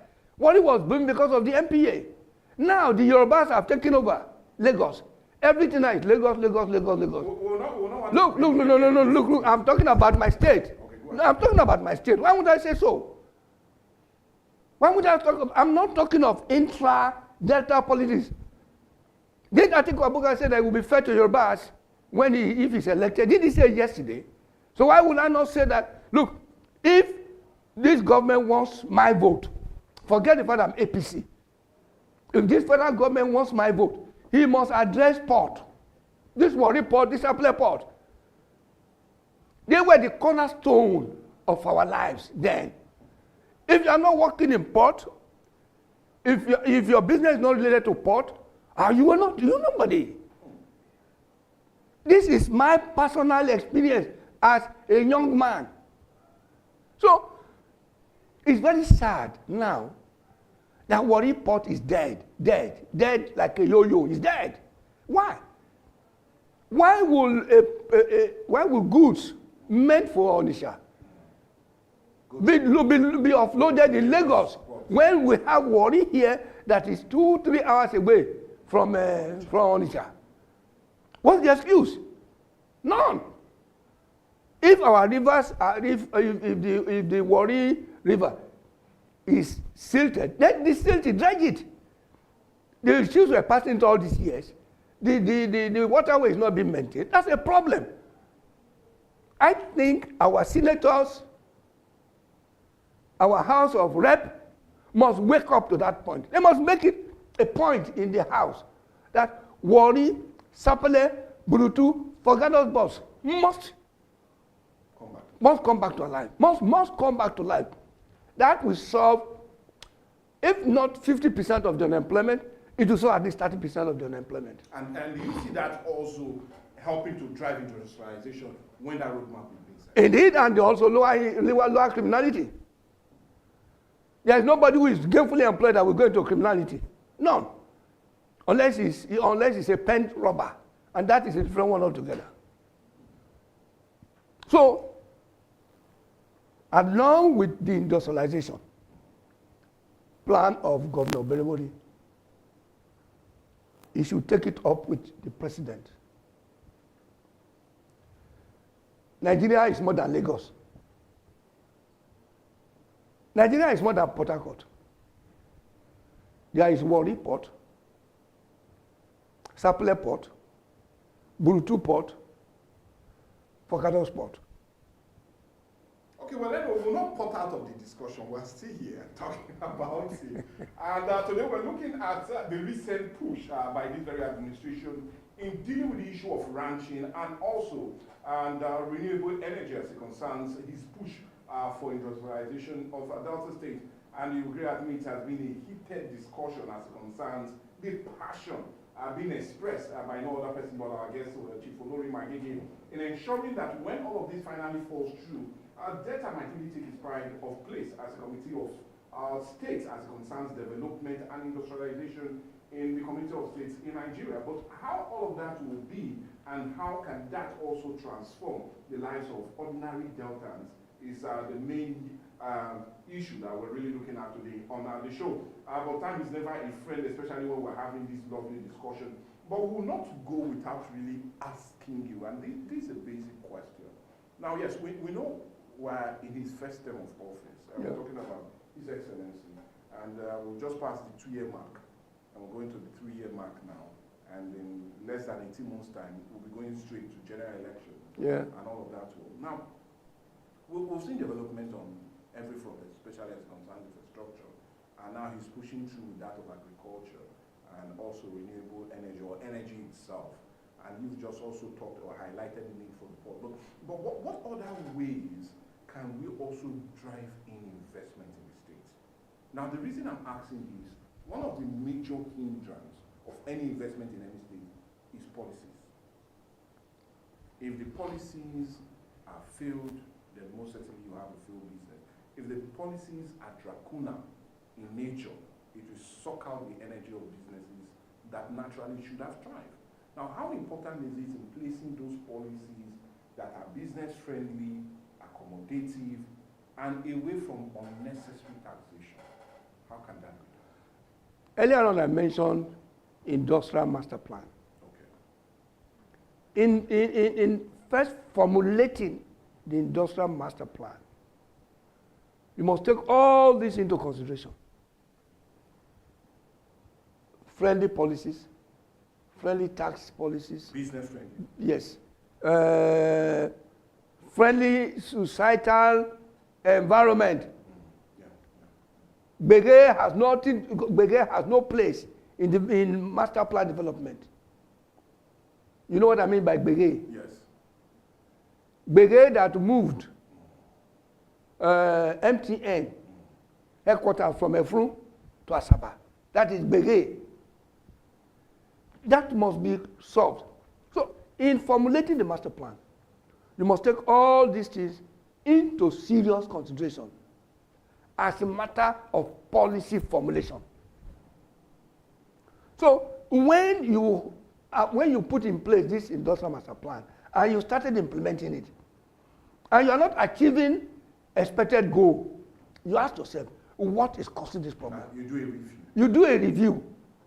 If, for instance, it is tax policy that are unfavorable to the business, you immediately address it. Because you will see the businessmen crying. You get what I'm saying? If it is insecurity, you will see the businessmen crying. If it is begeism, or deve. Or bege is deve, that's what I mean. Bege is deve, or deve is a problem. Because deve has contributed immensely to the destruction of industrialization of Delta State.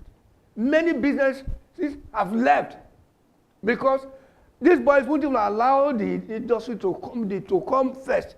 Just at the point of clearing the farm, clearing the land, they've come. In the northern part, they offer free labor. Businesses come, what are you wanting? Oh yeah, the king will call the boss. Oh yeah, don't pay them. We will find a way to pay them. People are happy. But here in Delta State, through the mentality of the vet, we treat industrialists as enemies. We treat them as enemies. That shouldn't be. These people are here, have come to help us. What are you getting from the grasses that are growing in your land? Have you turned them to herbs? Are they of any use to you? This man said he wants to do some work that will employ you. Rather, you are now coming every day for one conditionality or the other. Are you IMF? So the master plan, properly implemented, will highlight areas of deficiencies, highlight areas of problems, and not only that, highlight areas that are surpassing expectation. It becomes a learning board, a learning process for us. So let's get this master plan, a rolling master plan, 15 years, 100 years from now, let's have it. Once we have that and we are implementing it, and we have a lively House of Assembly,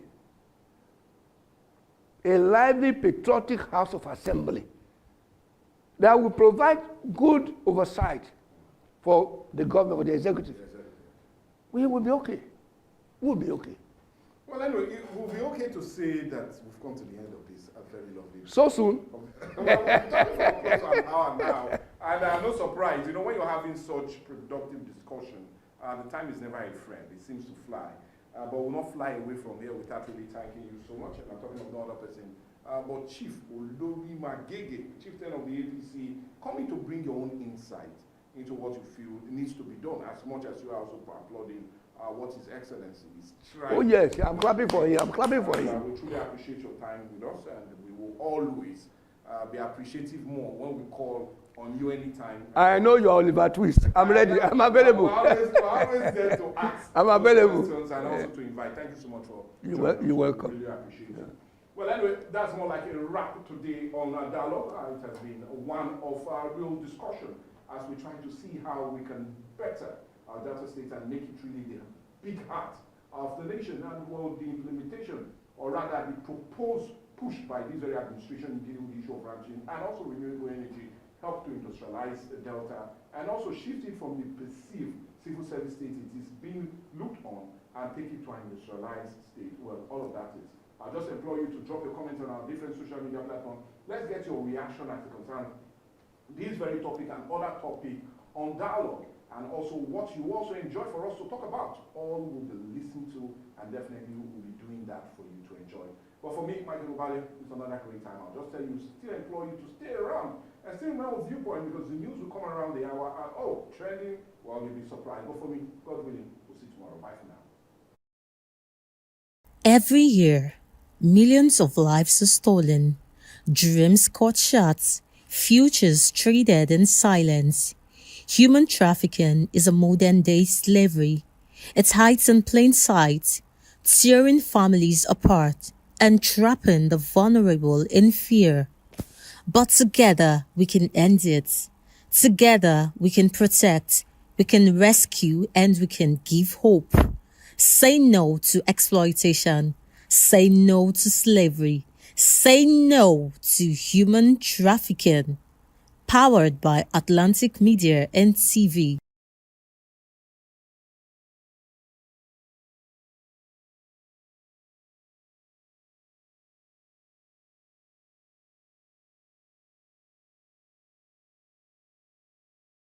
I am SP Dafebright, and this is Delta State Police Command. Today we'll be treating and addressing an issue that's different from what we've been doing before. Not parading suspect this time, but bringing to you a very important information.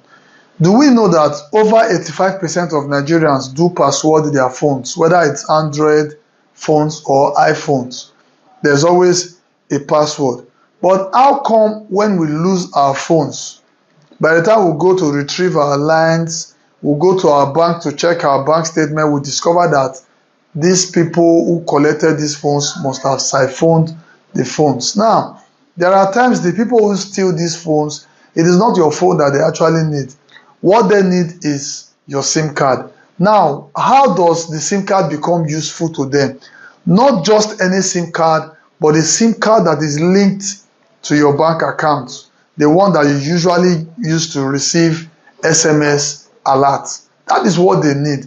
Now, by the time they collect your phone, steal your phone, rob you of your phone, what they do is that they remove this SIM card from your phone and insert it on another phone. So your phone does not really need to power on. They don't even need you to give them your phone password. They don't even need your ATM password. The moment they have access to your SIM card, they can do anything they want to do with your bank account, because all they need is to generate an OTP and the message, the OTP that is called one-time password will be sent to that your SIM card, and with that they can do anything they want to do with your account. That is why people lose millions of their life savings simply because they lost their phone.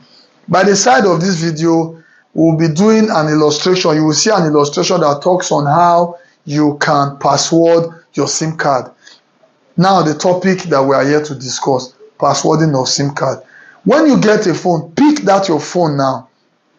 See how you can password your SIM card. If you password your SIM card, by the time for any reason, your phone gets to the wrong hand, even if they remove your SIM card and insert on another phone, the first thing that you will get is a prompt that you should enter your SIM PIN. The moment they cannot get the SIM PIN, they cannot use your SIM card for anything. After the trial of 3, the POC prompt will come because the SIM card will be blocked, and you can only unblock that SIM card when you have the POC number. Some of us don't have our SIM pack because on the SIM pack it is written there the SIM PIN and the POC number. But because some of us don't have our SIM pack, I would advise you to quickly locate the nearest office of your service provider, be it Airtel, Globalcom or MTN. Approach them and request for your POC number. Once you've gotten your POC number, you follow these instructions and ensure that you password your SIM PIN. Your SIM PIN is very, very important. On my phone, for instance, once you turn off the phone and you turn it back on, you must enter your SIM PIN. If you cannot enter your SIM PIN, the SIM card will be useless.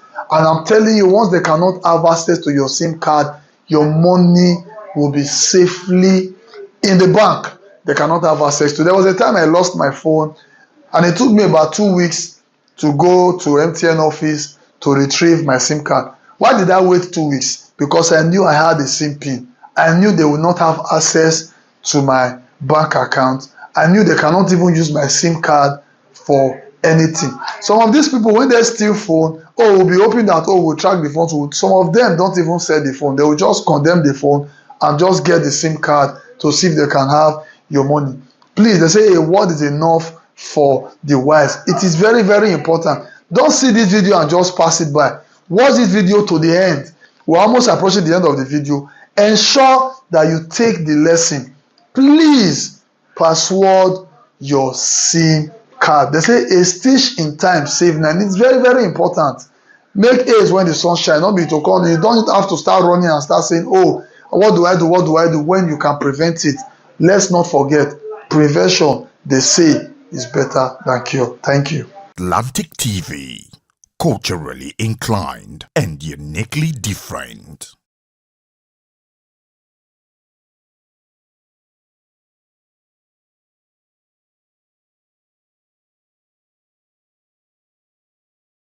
Don't miss out on exciting news, events, and more. Stay connected by following us on Facebook, YouTube, and Instagram at Atlantic Media and TV.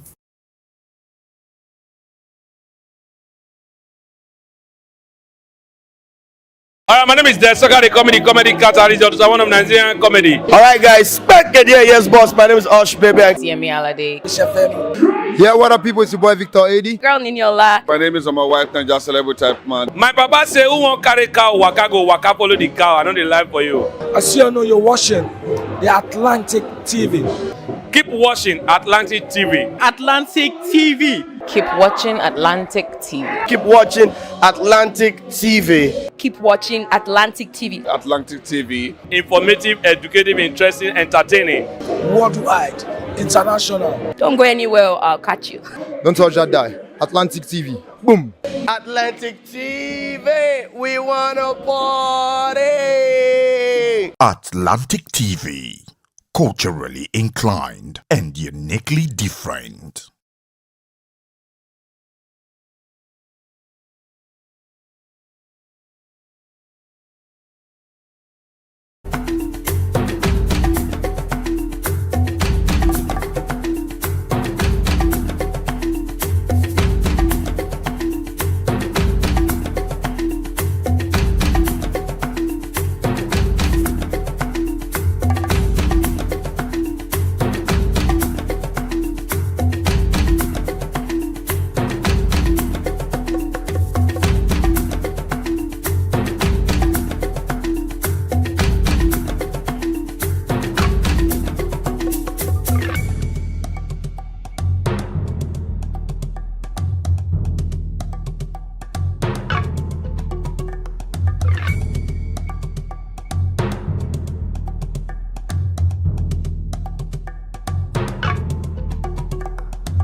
Atlantic TV, culturally inclined and uniquely different.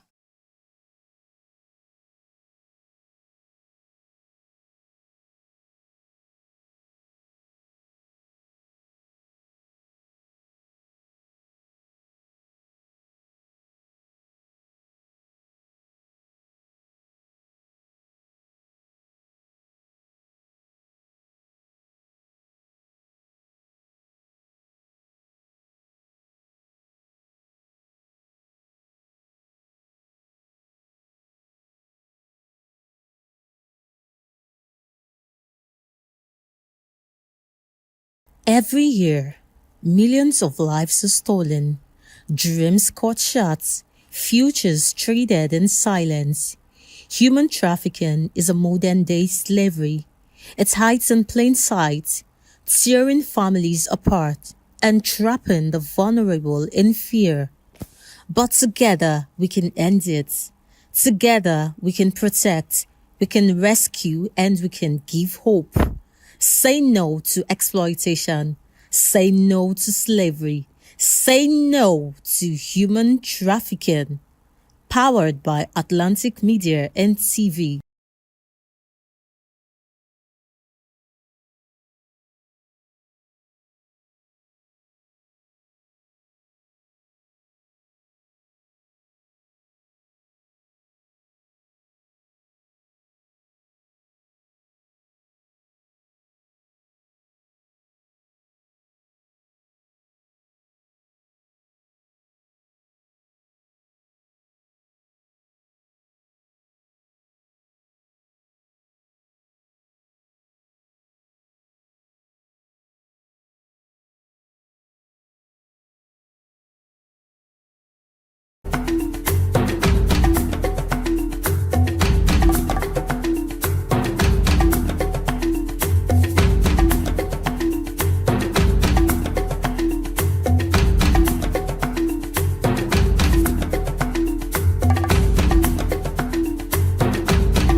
Atlantic TV, culturally inclined and uniquely different.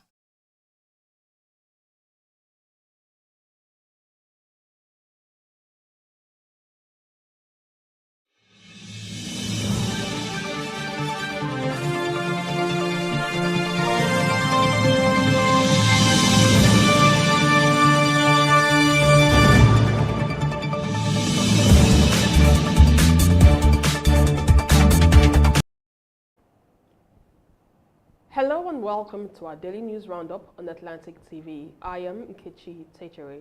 Here are our top stories. Nigeria at 65. Federal government unveils all hands on deck as independence theme.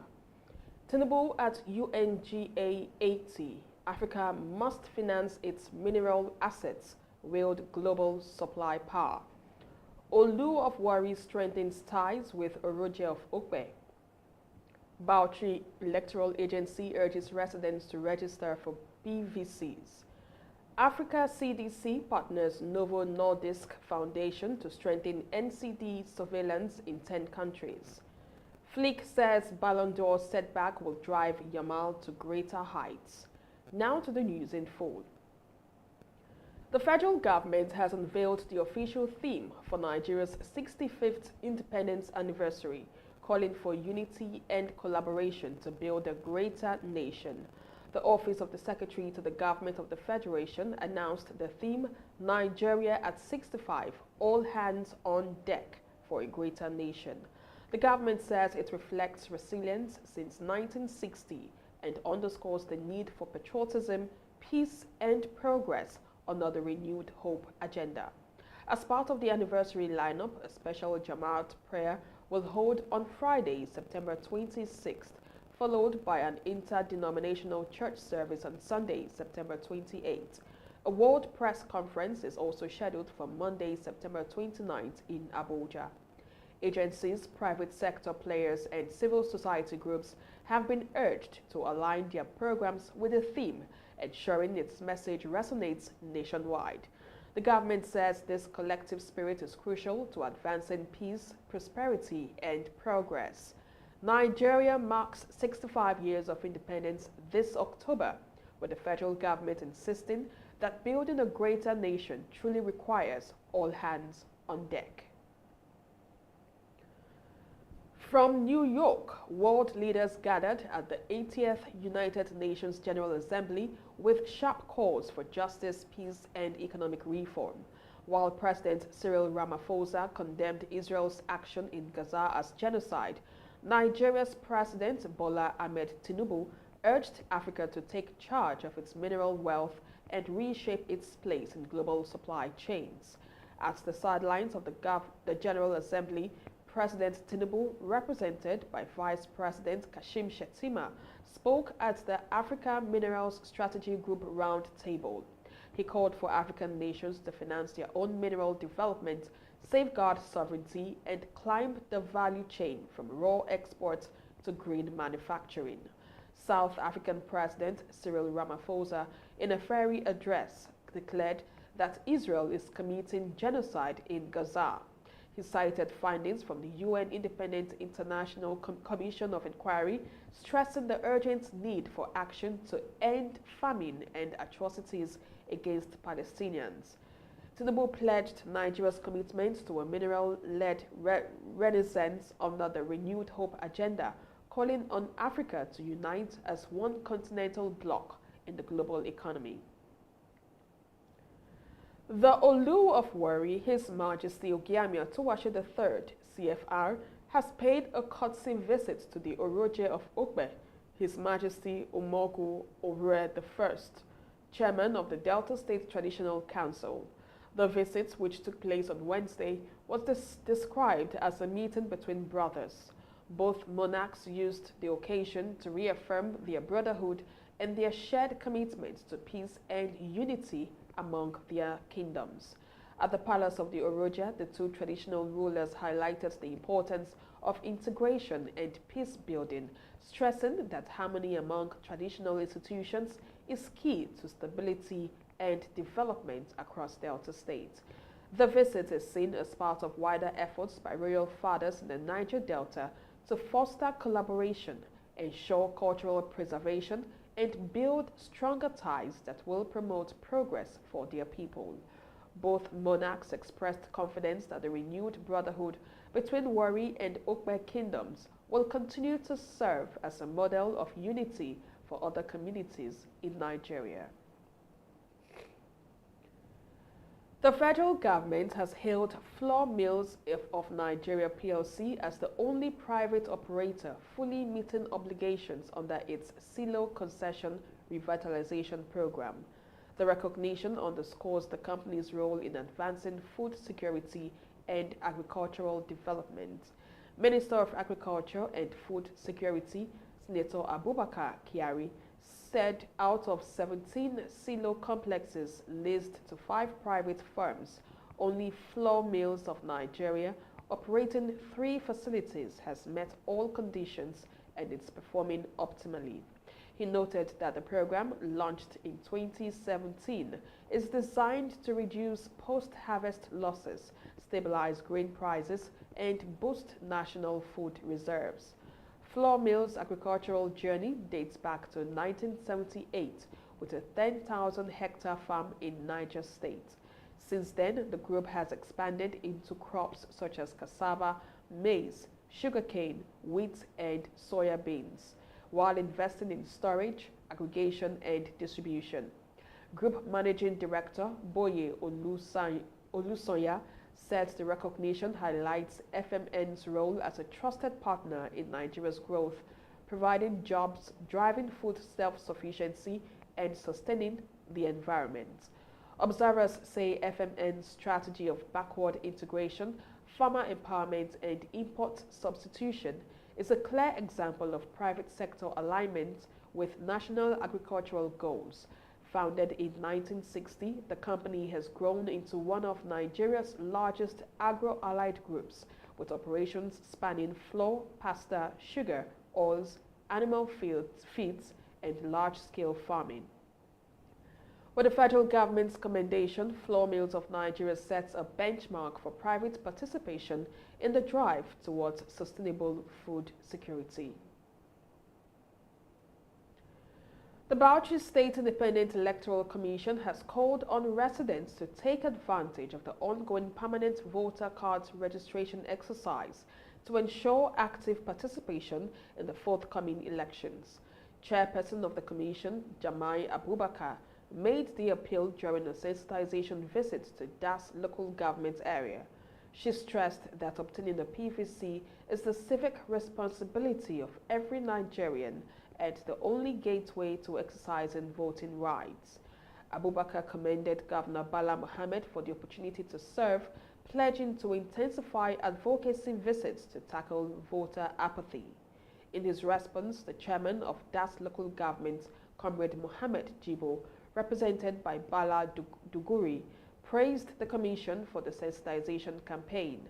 He assured that the Council would mobilize communities at the grassroots to ensure maximum participation, promising support for continued voter education and mobilization.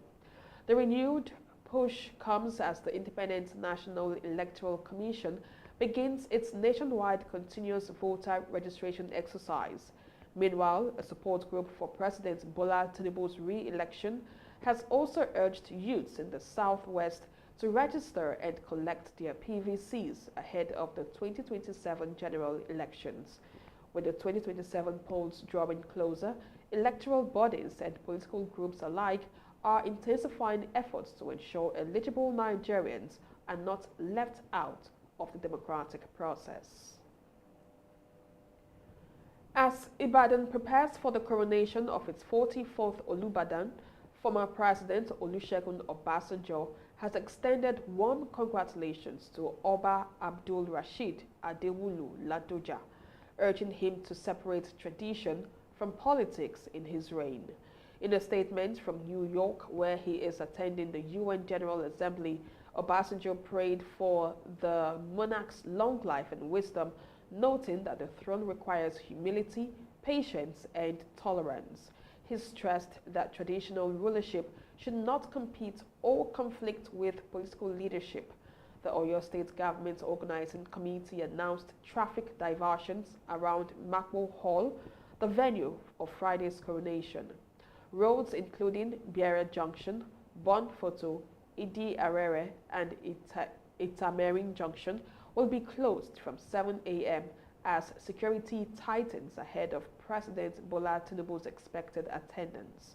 Obasanjo reminded the new Olubadan that his role is to unite Ibadan people under culture and heritage while leaving politics to elected leaders. He prayed for God's grace and guidance as Oba Ladoja assumes his new responsibilities. The historic coronation is expected to draw dignitaries from across Nigeria, marking a new chapter in Ibadan's rich traditional history. You're watching our daily news roundup. We'll go for a short break. When we return, more business stories to come. Behind closed doors, too many suffer in silence. Too many lives are scarred by violence in the very place that should bring peace, the home. Domestic violence is not love. It is pain. It breaks trust, destroys lives and families, and steals futures.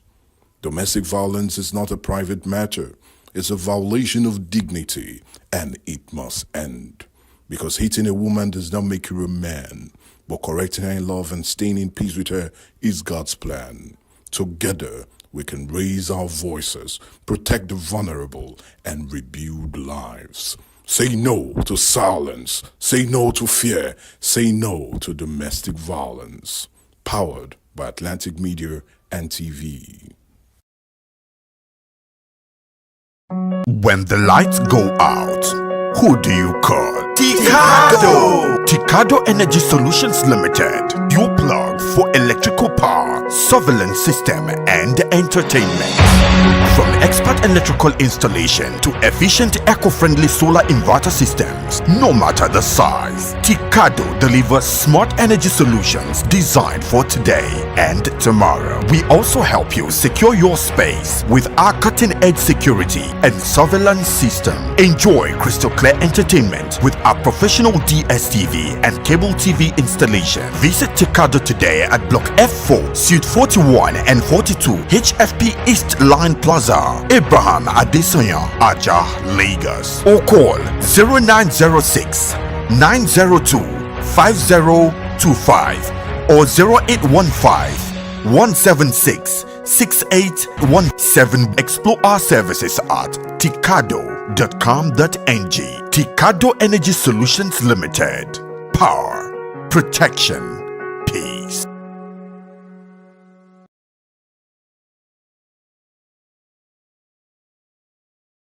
Welcome back. Now to some business stories. The Depot and Petroleum Products Marketers Association of Nigeria, DAPMAN, has called on the Dangote refinery to make petroleum products available at fair prices and through broader distribution networks to end fuel queues nationwide. Speaking on a television program, DAPMAN spokesperson Ikem Ohia dismissed claims of a rift with the refinery, stressing that marketers only want a transparent arrangement that guarantees steady supply. He said while Dangote is the dominant supplier, concerns remain about the price point and whether marketers actually have access to purchase products. Ohia explained that for over 2 decades, DAPMAN members have built a vast distribution network with depots in Lagos, Warri, Port Harcourt, and Calabar. He urged Dangote to use these depots for bulk supply rather than rely mainly on retail gantry sales, which he argued cannot meet national demand. He also emphasized that marketers are not asking for subsidies, but for bulk supply that aligns with global refinery practices. The call comes amid growing tension in the downstream sector. Dangote recently deployed 4,000 CNG-powered trucks for nationwide fuel distribution, a move marketers fear could give the refinery too much control. While billionaire businessman Femi Otedola advised DAPMAN to adapt to market realities, Dangote Refinery insists it will not bear marketers' logistics costs, describing subsidy claims as false and unfounded. With Nigerians still facing long queues at filling stations, stakeholders agree that the resolution of pricing and access concerns will be key to ensuring stable fuel supply across the country. Tensions are rising in Nigeria's aviation sector as 2 major unions accuse operators of violating agreed ground handling charges. The unions have petitioned the Nigerian Civil Aviation Authority, warning that failure to act could spark industrial unrest. The Air Transport Services Senior Staff Association of Nigeria and the National Union of Air Transport Employees jointly signed the petition. They alleged that ground handling companies are undercutting prices despite a consensus agreement reached earlier this year to standardize charges. Ground handling rates were revised in response to inflation, with charges for a Boeing 737 rising from 70,000 naira to 400,000 naira, and pushback services jumping from 22,000 naira to 200,000 naira. But operators accuse each other of breaching the pact to attract airline clients, stoking a price war in the sector. The unions warned that the NCAA's failure to enforce the agreement could trigger industrial action. They stressed that preserving the safety threshold ground handling charges is vital for fairness, stability, and safety in the aviation industry. The NCAA has yet to respond publicly, though its Director General recently held talks with the EFCC, a move that may signal wider investigations into the alleged breaches. The Africa Centers for Disease Control and Prevention has announced a major partnership aimed at strengthening surveillance of non-communicable diseases across East and Southern Africa. Backed by a multi-million-dollar grant, the initiative targets 10 African Union member states to help tackle the growing health crisis. Africa CDC, with funding support of $2.65 million from the Novo Nordisk Foundation, will roll out a 2-year program to build capacity for NCD monitoring. The Africa Public Health Foundation will serve as fund manager. Officials say the project will scale continent-wide in future years. Africa CDC Director General Dr. Jean Kaseya stressed that NCDs such as diabetes, hypertension, and cancer are rising rapidly, but surveillance systems remain weak. He says the partnership will equip health workers with the tools and skills to generate reliable data for smarter investments and resilient health systems. The Novo Nordisk Foundation echoed this commitment. Chief Scientific Officer Professor Fleming Conradson said the project will enhance data collection on disease burden, risk factors, and health service use, providing a strong base for policy and prevention efforts across Africa. The program, which integrates into Africa's CDC's field epidemiology training program, will embed NCD indicators into existing health systems, marking a crucial step in building Africa's health sovereignty and advancing a new public health order for the continent. Away from that now to sports news, Barcelona coach Hansi Flick insists teenager Lamine Yamal will use his Ballon d'Or disappointment as motivation after finishing runner-up to PSG's Ousmane Dembele. Yamal, who won the Copa Trophy for Best Young Player, finished second to former backup forward Dembele in Monday's Ballon d'Or vote. Flick said the 18-year-old has accepted the result positively and will be even more determined to prove himself in coming seasons. Speaking at a press conference, Flick praised Yamal's maturity, saying he is motivated to show it this season, and maybe next year he will be an option for the Ballon d'Or. I appreciate that many of our players are in this situation. It reflects how strong our last season was, the coach said. Excuse me. Yamal will miss Thursday's clash with Real Oviedo due to a groin problem, while midfielder Gavi faces 4 to 5 months out after knee surgery. Despite the injuries, Flick expressed confidence in his squad, stressing every starting 11 is capable of winning matches. Yamal was pivotal in Barca's domestic treble triumph last season, and his coach believes the Ballon d'Or near miss will only fuel his rise towards becoming one of the world's very best. Liverpool striker Hugo Ekitike has apologized to fans after being sent off for what his manager called a stupid celebration during the Reds League Cup win over Southampton. Ekitike came off the bench to score an 85th minute winner, sealing a 2-1 victory at Anfield. But his joy quickly turned sour when he removed his shirt in celebration, earning a second yellow card and a red just moments after putting Liverpool ahead. Liverpool manager Arne Slot criticized the 23-year-old, describing the incident as needless and stupid. Slot said Ekitike should have credited Federico Chiesa, who provided the assist, rather than drawing attention to himself. The French forward later posted an apology on Instagram, saying he got carried away in the emotion of scoring on his League Cup debut.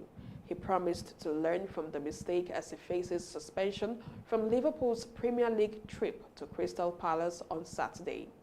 With 3 goals already this season, Ekitike has impressed since his £69 million summer move, but the competition for a starting spot remains fierce, especially with Alexander Isak pushing for more game time. And with that sports news, we come to the end of our daily news roundup for today here on Atlantic TV. Do well to follow us on all our social media platforms for more news stories and updates. Thank you for watching. I am Nkechi Tejere. Have a pleasant day.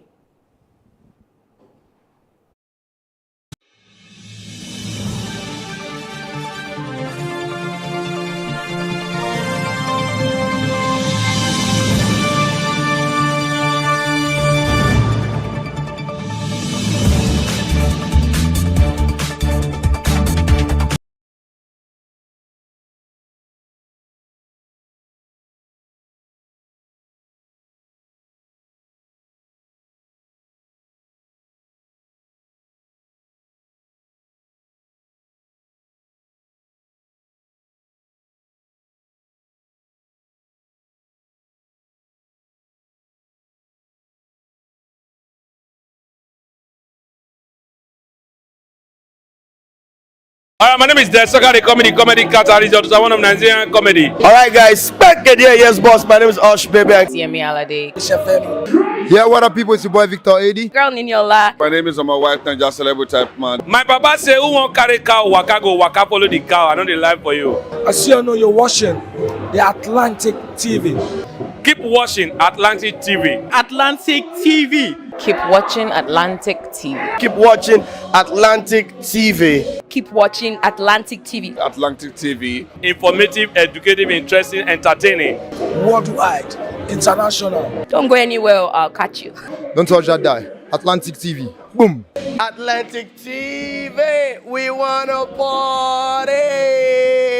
Atlantic TV. Culturally inclined and uniquely different.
Atlantic TV.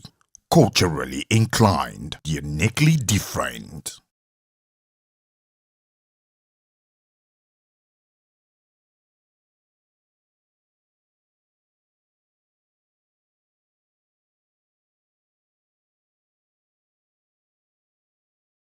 My name is Desoka, the comedy catalyst, one of Nigerian comedy. All right, guys, back again. Yes, boss. My name is Osh Baby. Yemi Alade.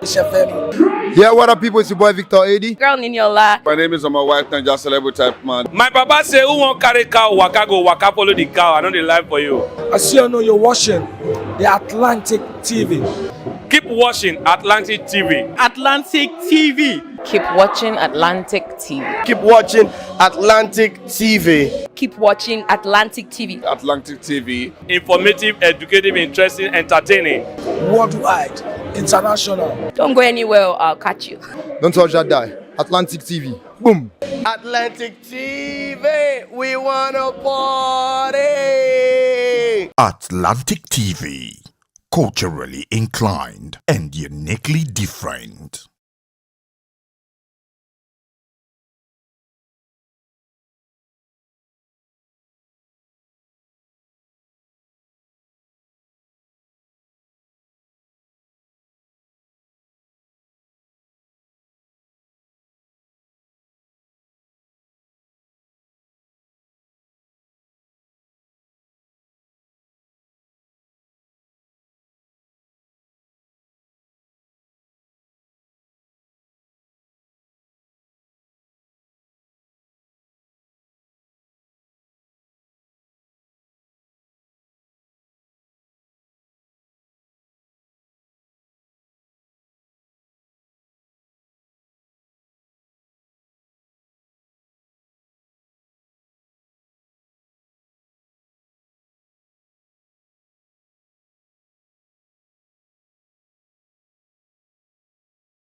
Welcome back. If you're just joining, it's Trending O'Clock, and you know how we do it right here on Trending. We'll talk about all the trending issues on the internet, and of course, give our opinions about them.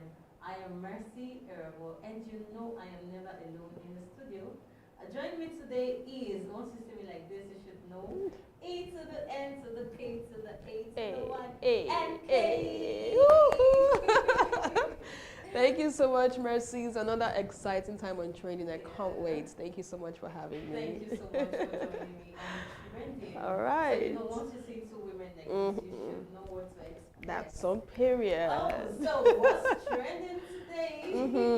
What do we have? Nigerian superstar Kiss Daniel has reportedly been ordered to pay a hefty $200,000, not naira actually. Well, this all comes down to a missed performance in Germany.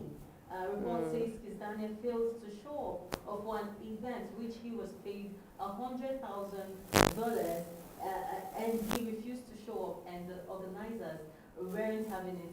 The charge team took court, and the judgment is in. He's asked to pay $200,000. And report also has it that his accounts, both business and personal accounts, have been frozen because of this issue, and this has really sparked mixed reactions from netizens. Some are saying it is a lesson in professionalism. Others are saying the singer might have his own side of the story. Why he's yet to speak? We're still waiting for him or his management, his team to just say something. But the truth is, this is not the first time Kiss Daniel is having this kind of issue. That's true.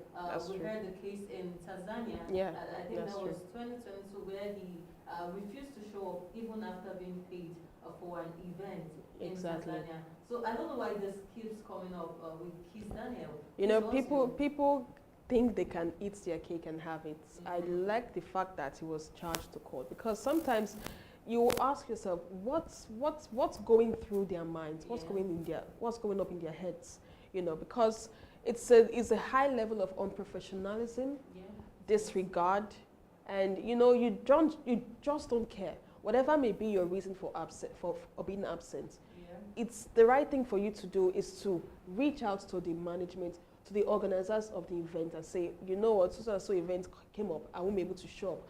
I would love to refund your money. Exactly. That is the right thing to do. Let them know that you will not be able to make it, because sometimes people just do what they feel like doing because they feel they are celebrities, so they can just do whatever they like, you know. But it's very wrong. I think this is a big lesson for Kiss Daniel, and of course, I think other celebs should take cue, because it's not the first time it's happening.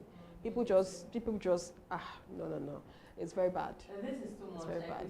This is not the first time it's happening. Well, Yeah. for Kiss Daniel, it's not even the first, it's not the second time. There must always be a scapegoat. Yes, we've heard cases. Well, I think maybe that's why he's serving as the scapegoat this time around. Yeah. So, in as much as he's yet to speak on this whole issue, maybe when he finally speaks, we'll definitely bring that update to you. And so our second story, still talking about the Nigerian music industry, superstar Tiwa Savage has finally opened up about her leak tape. That was the leak tape of 2021. Yes, she revealed that it was actually circulated as part of a bet.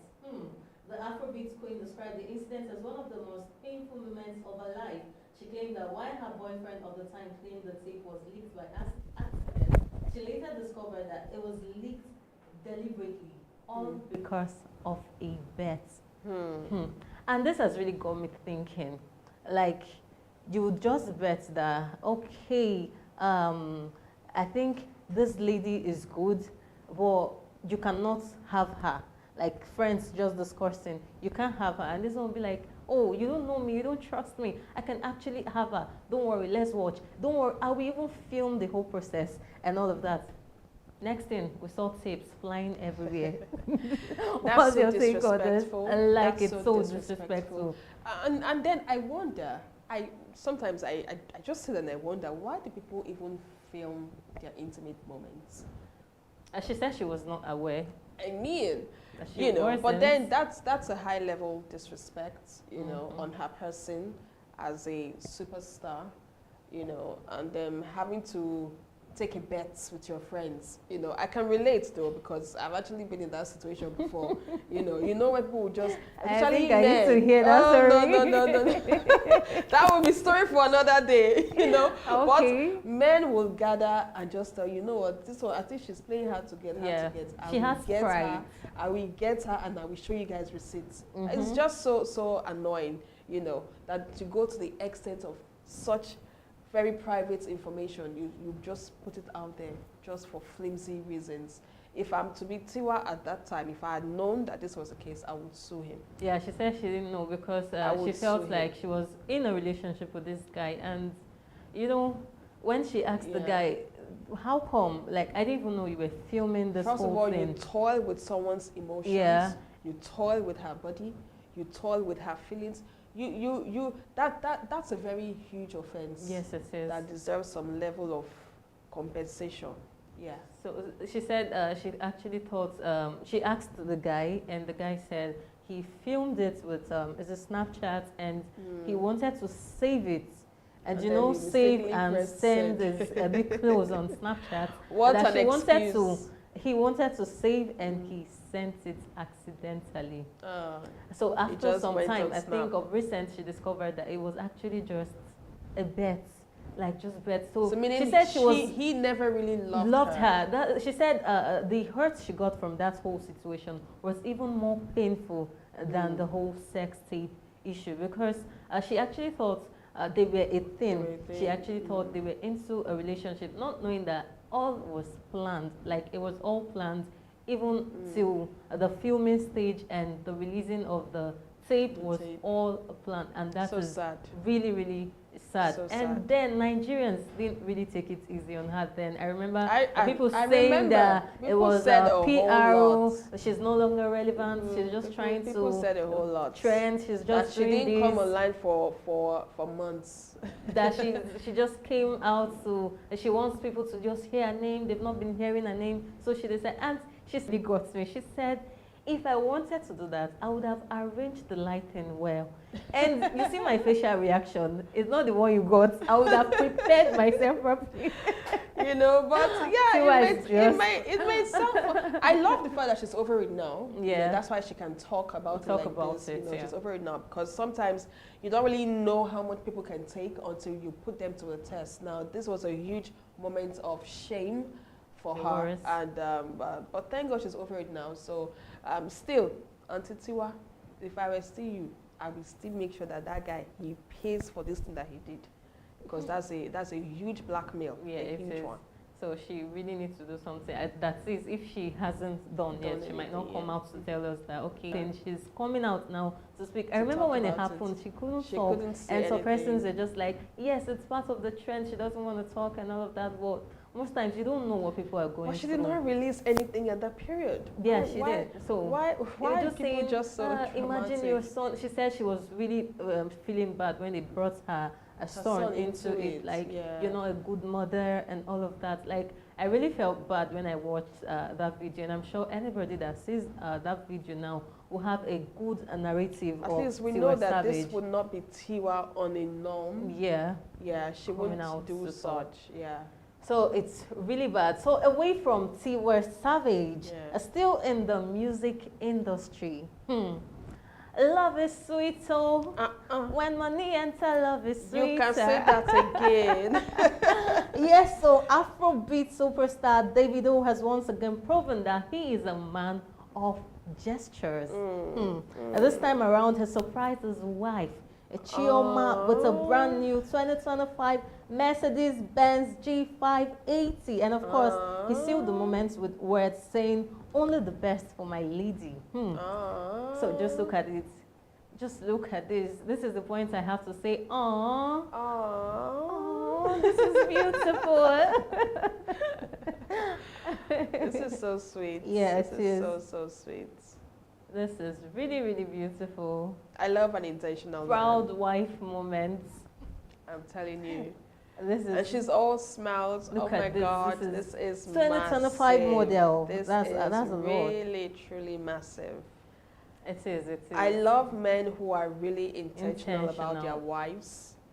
And Davido has proven that he is one of such persons. Yeah, he is. You know, he can go any length to spoil Chioma. Mm-hmm. Chioma has just been the baby girl since she got married.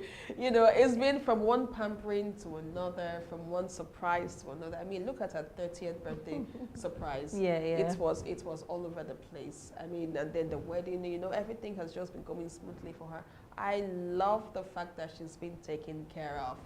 I am literally smiling. Really care of. I am literally smiling from ear to ear. Oh, no, I am troubled at this point. I am not, but I am really happy for her. People need to learn. They need to learn, I think. I mean, it's not just enough giving you babies. And I mean, sometimes just spoil her. Sweep her off her feet. Just buy something and just go and give to her. She's not expecting, just right. It's not easy. It's not easy for women to carry this baby. According to your capacity, shout. Don't go and look at the can and say, ha. So the internet has been buzzing with admirations. Some say it's a definition of true love, and some are saying, I don't know, Davido, why do you like showing off? Well, let's see some of the reactions. Love language comes in many forms for Davido. It's horsepower and a Benz key. I love that kind of love language. Some men buy flowers. Davido buys a G-Wagon. That's a period. I need this kind of flowers. G-Wagon flower. Relationship sweet when money day. Yes, I sang that. Relationship is sweeter when there's money. Are they really happy? I mean, he can give it to her without telling us. Really? Please, I want to see more of it. I think this proves without our attention, the gift doesn't hold its true value. That being said, Davido's gift to his wife is not Nigerian's business. This person is such a sadist. Please, it's my business. I want to see more of it. You can as well keep your opinion to yourself. If you do not want to hear it. I want to see it. This is supposed to be a happy moment. I don't know why some persons are just people that are celebrating. Please, let's see more reactions. Davido must have discussed with her. She didn't act surprised, though. Well, maybe that's what so much money can cost. Congratulations, Chef Chi. Okay, so they wanted her to be like, oh, my new car. Oh my God. Like, come on, she's used to I think she had the latest before this one. So she's used to all of that. She's used to all of the surprises. So for the drama.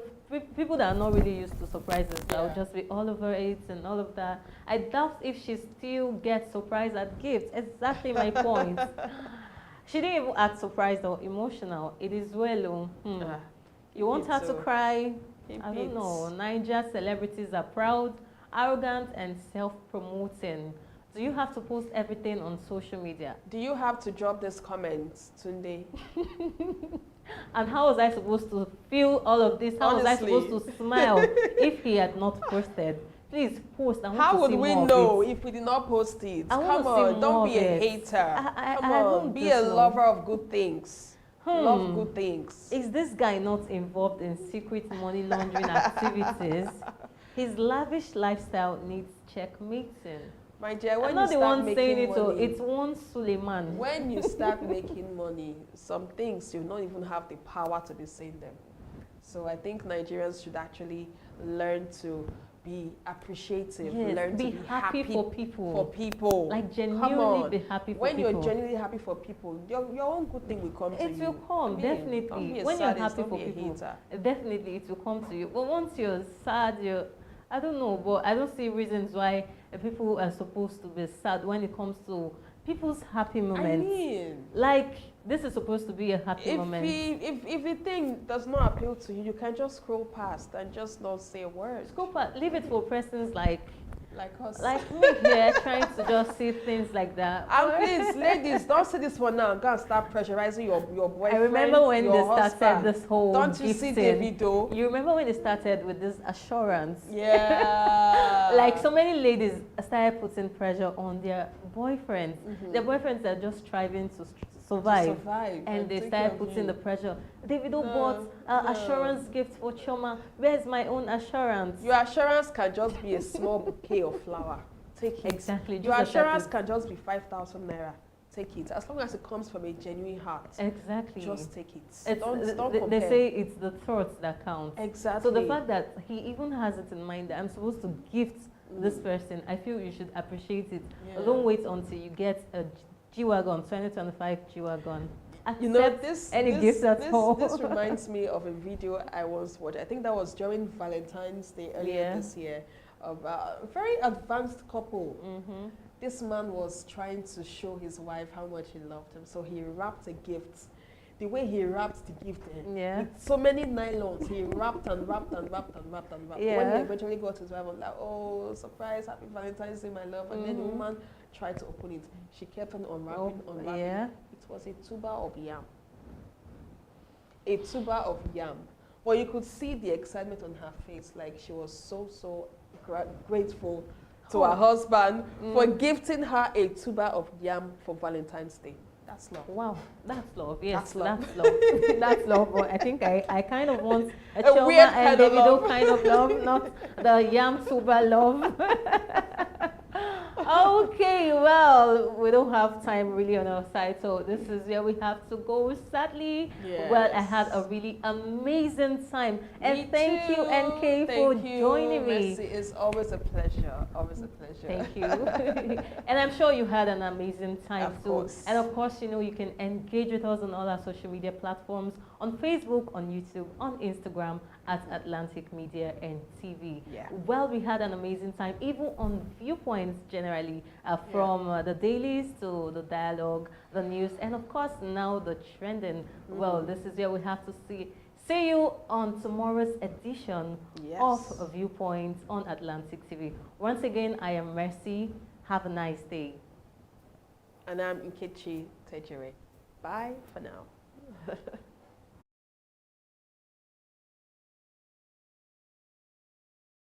Don't miss out on exciting news, events, and more. Stay connected by following us on Facebook, YouTube, and Instagram at Atlantic Media and TV.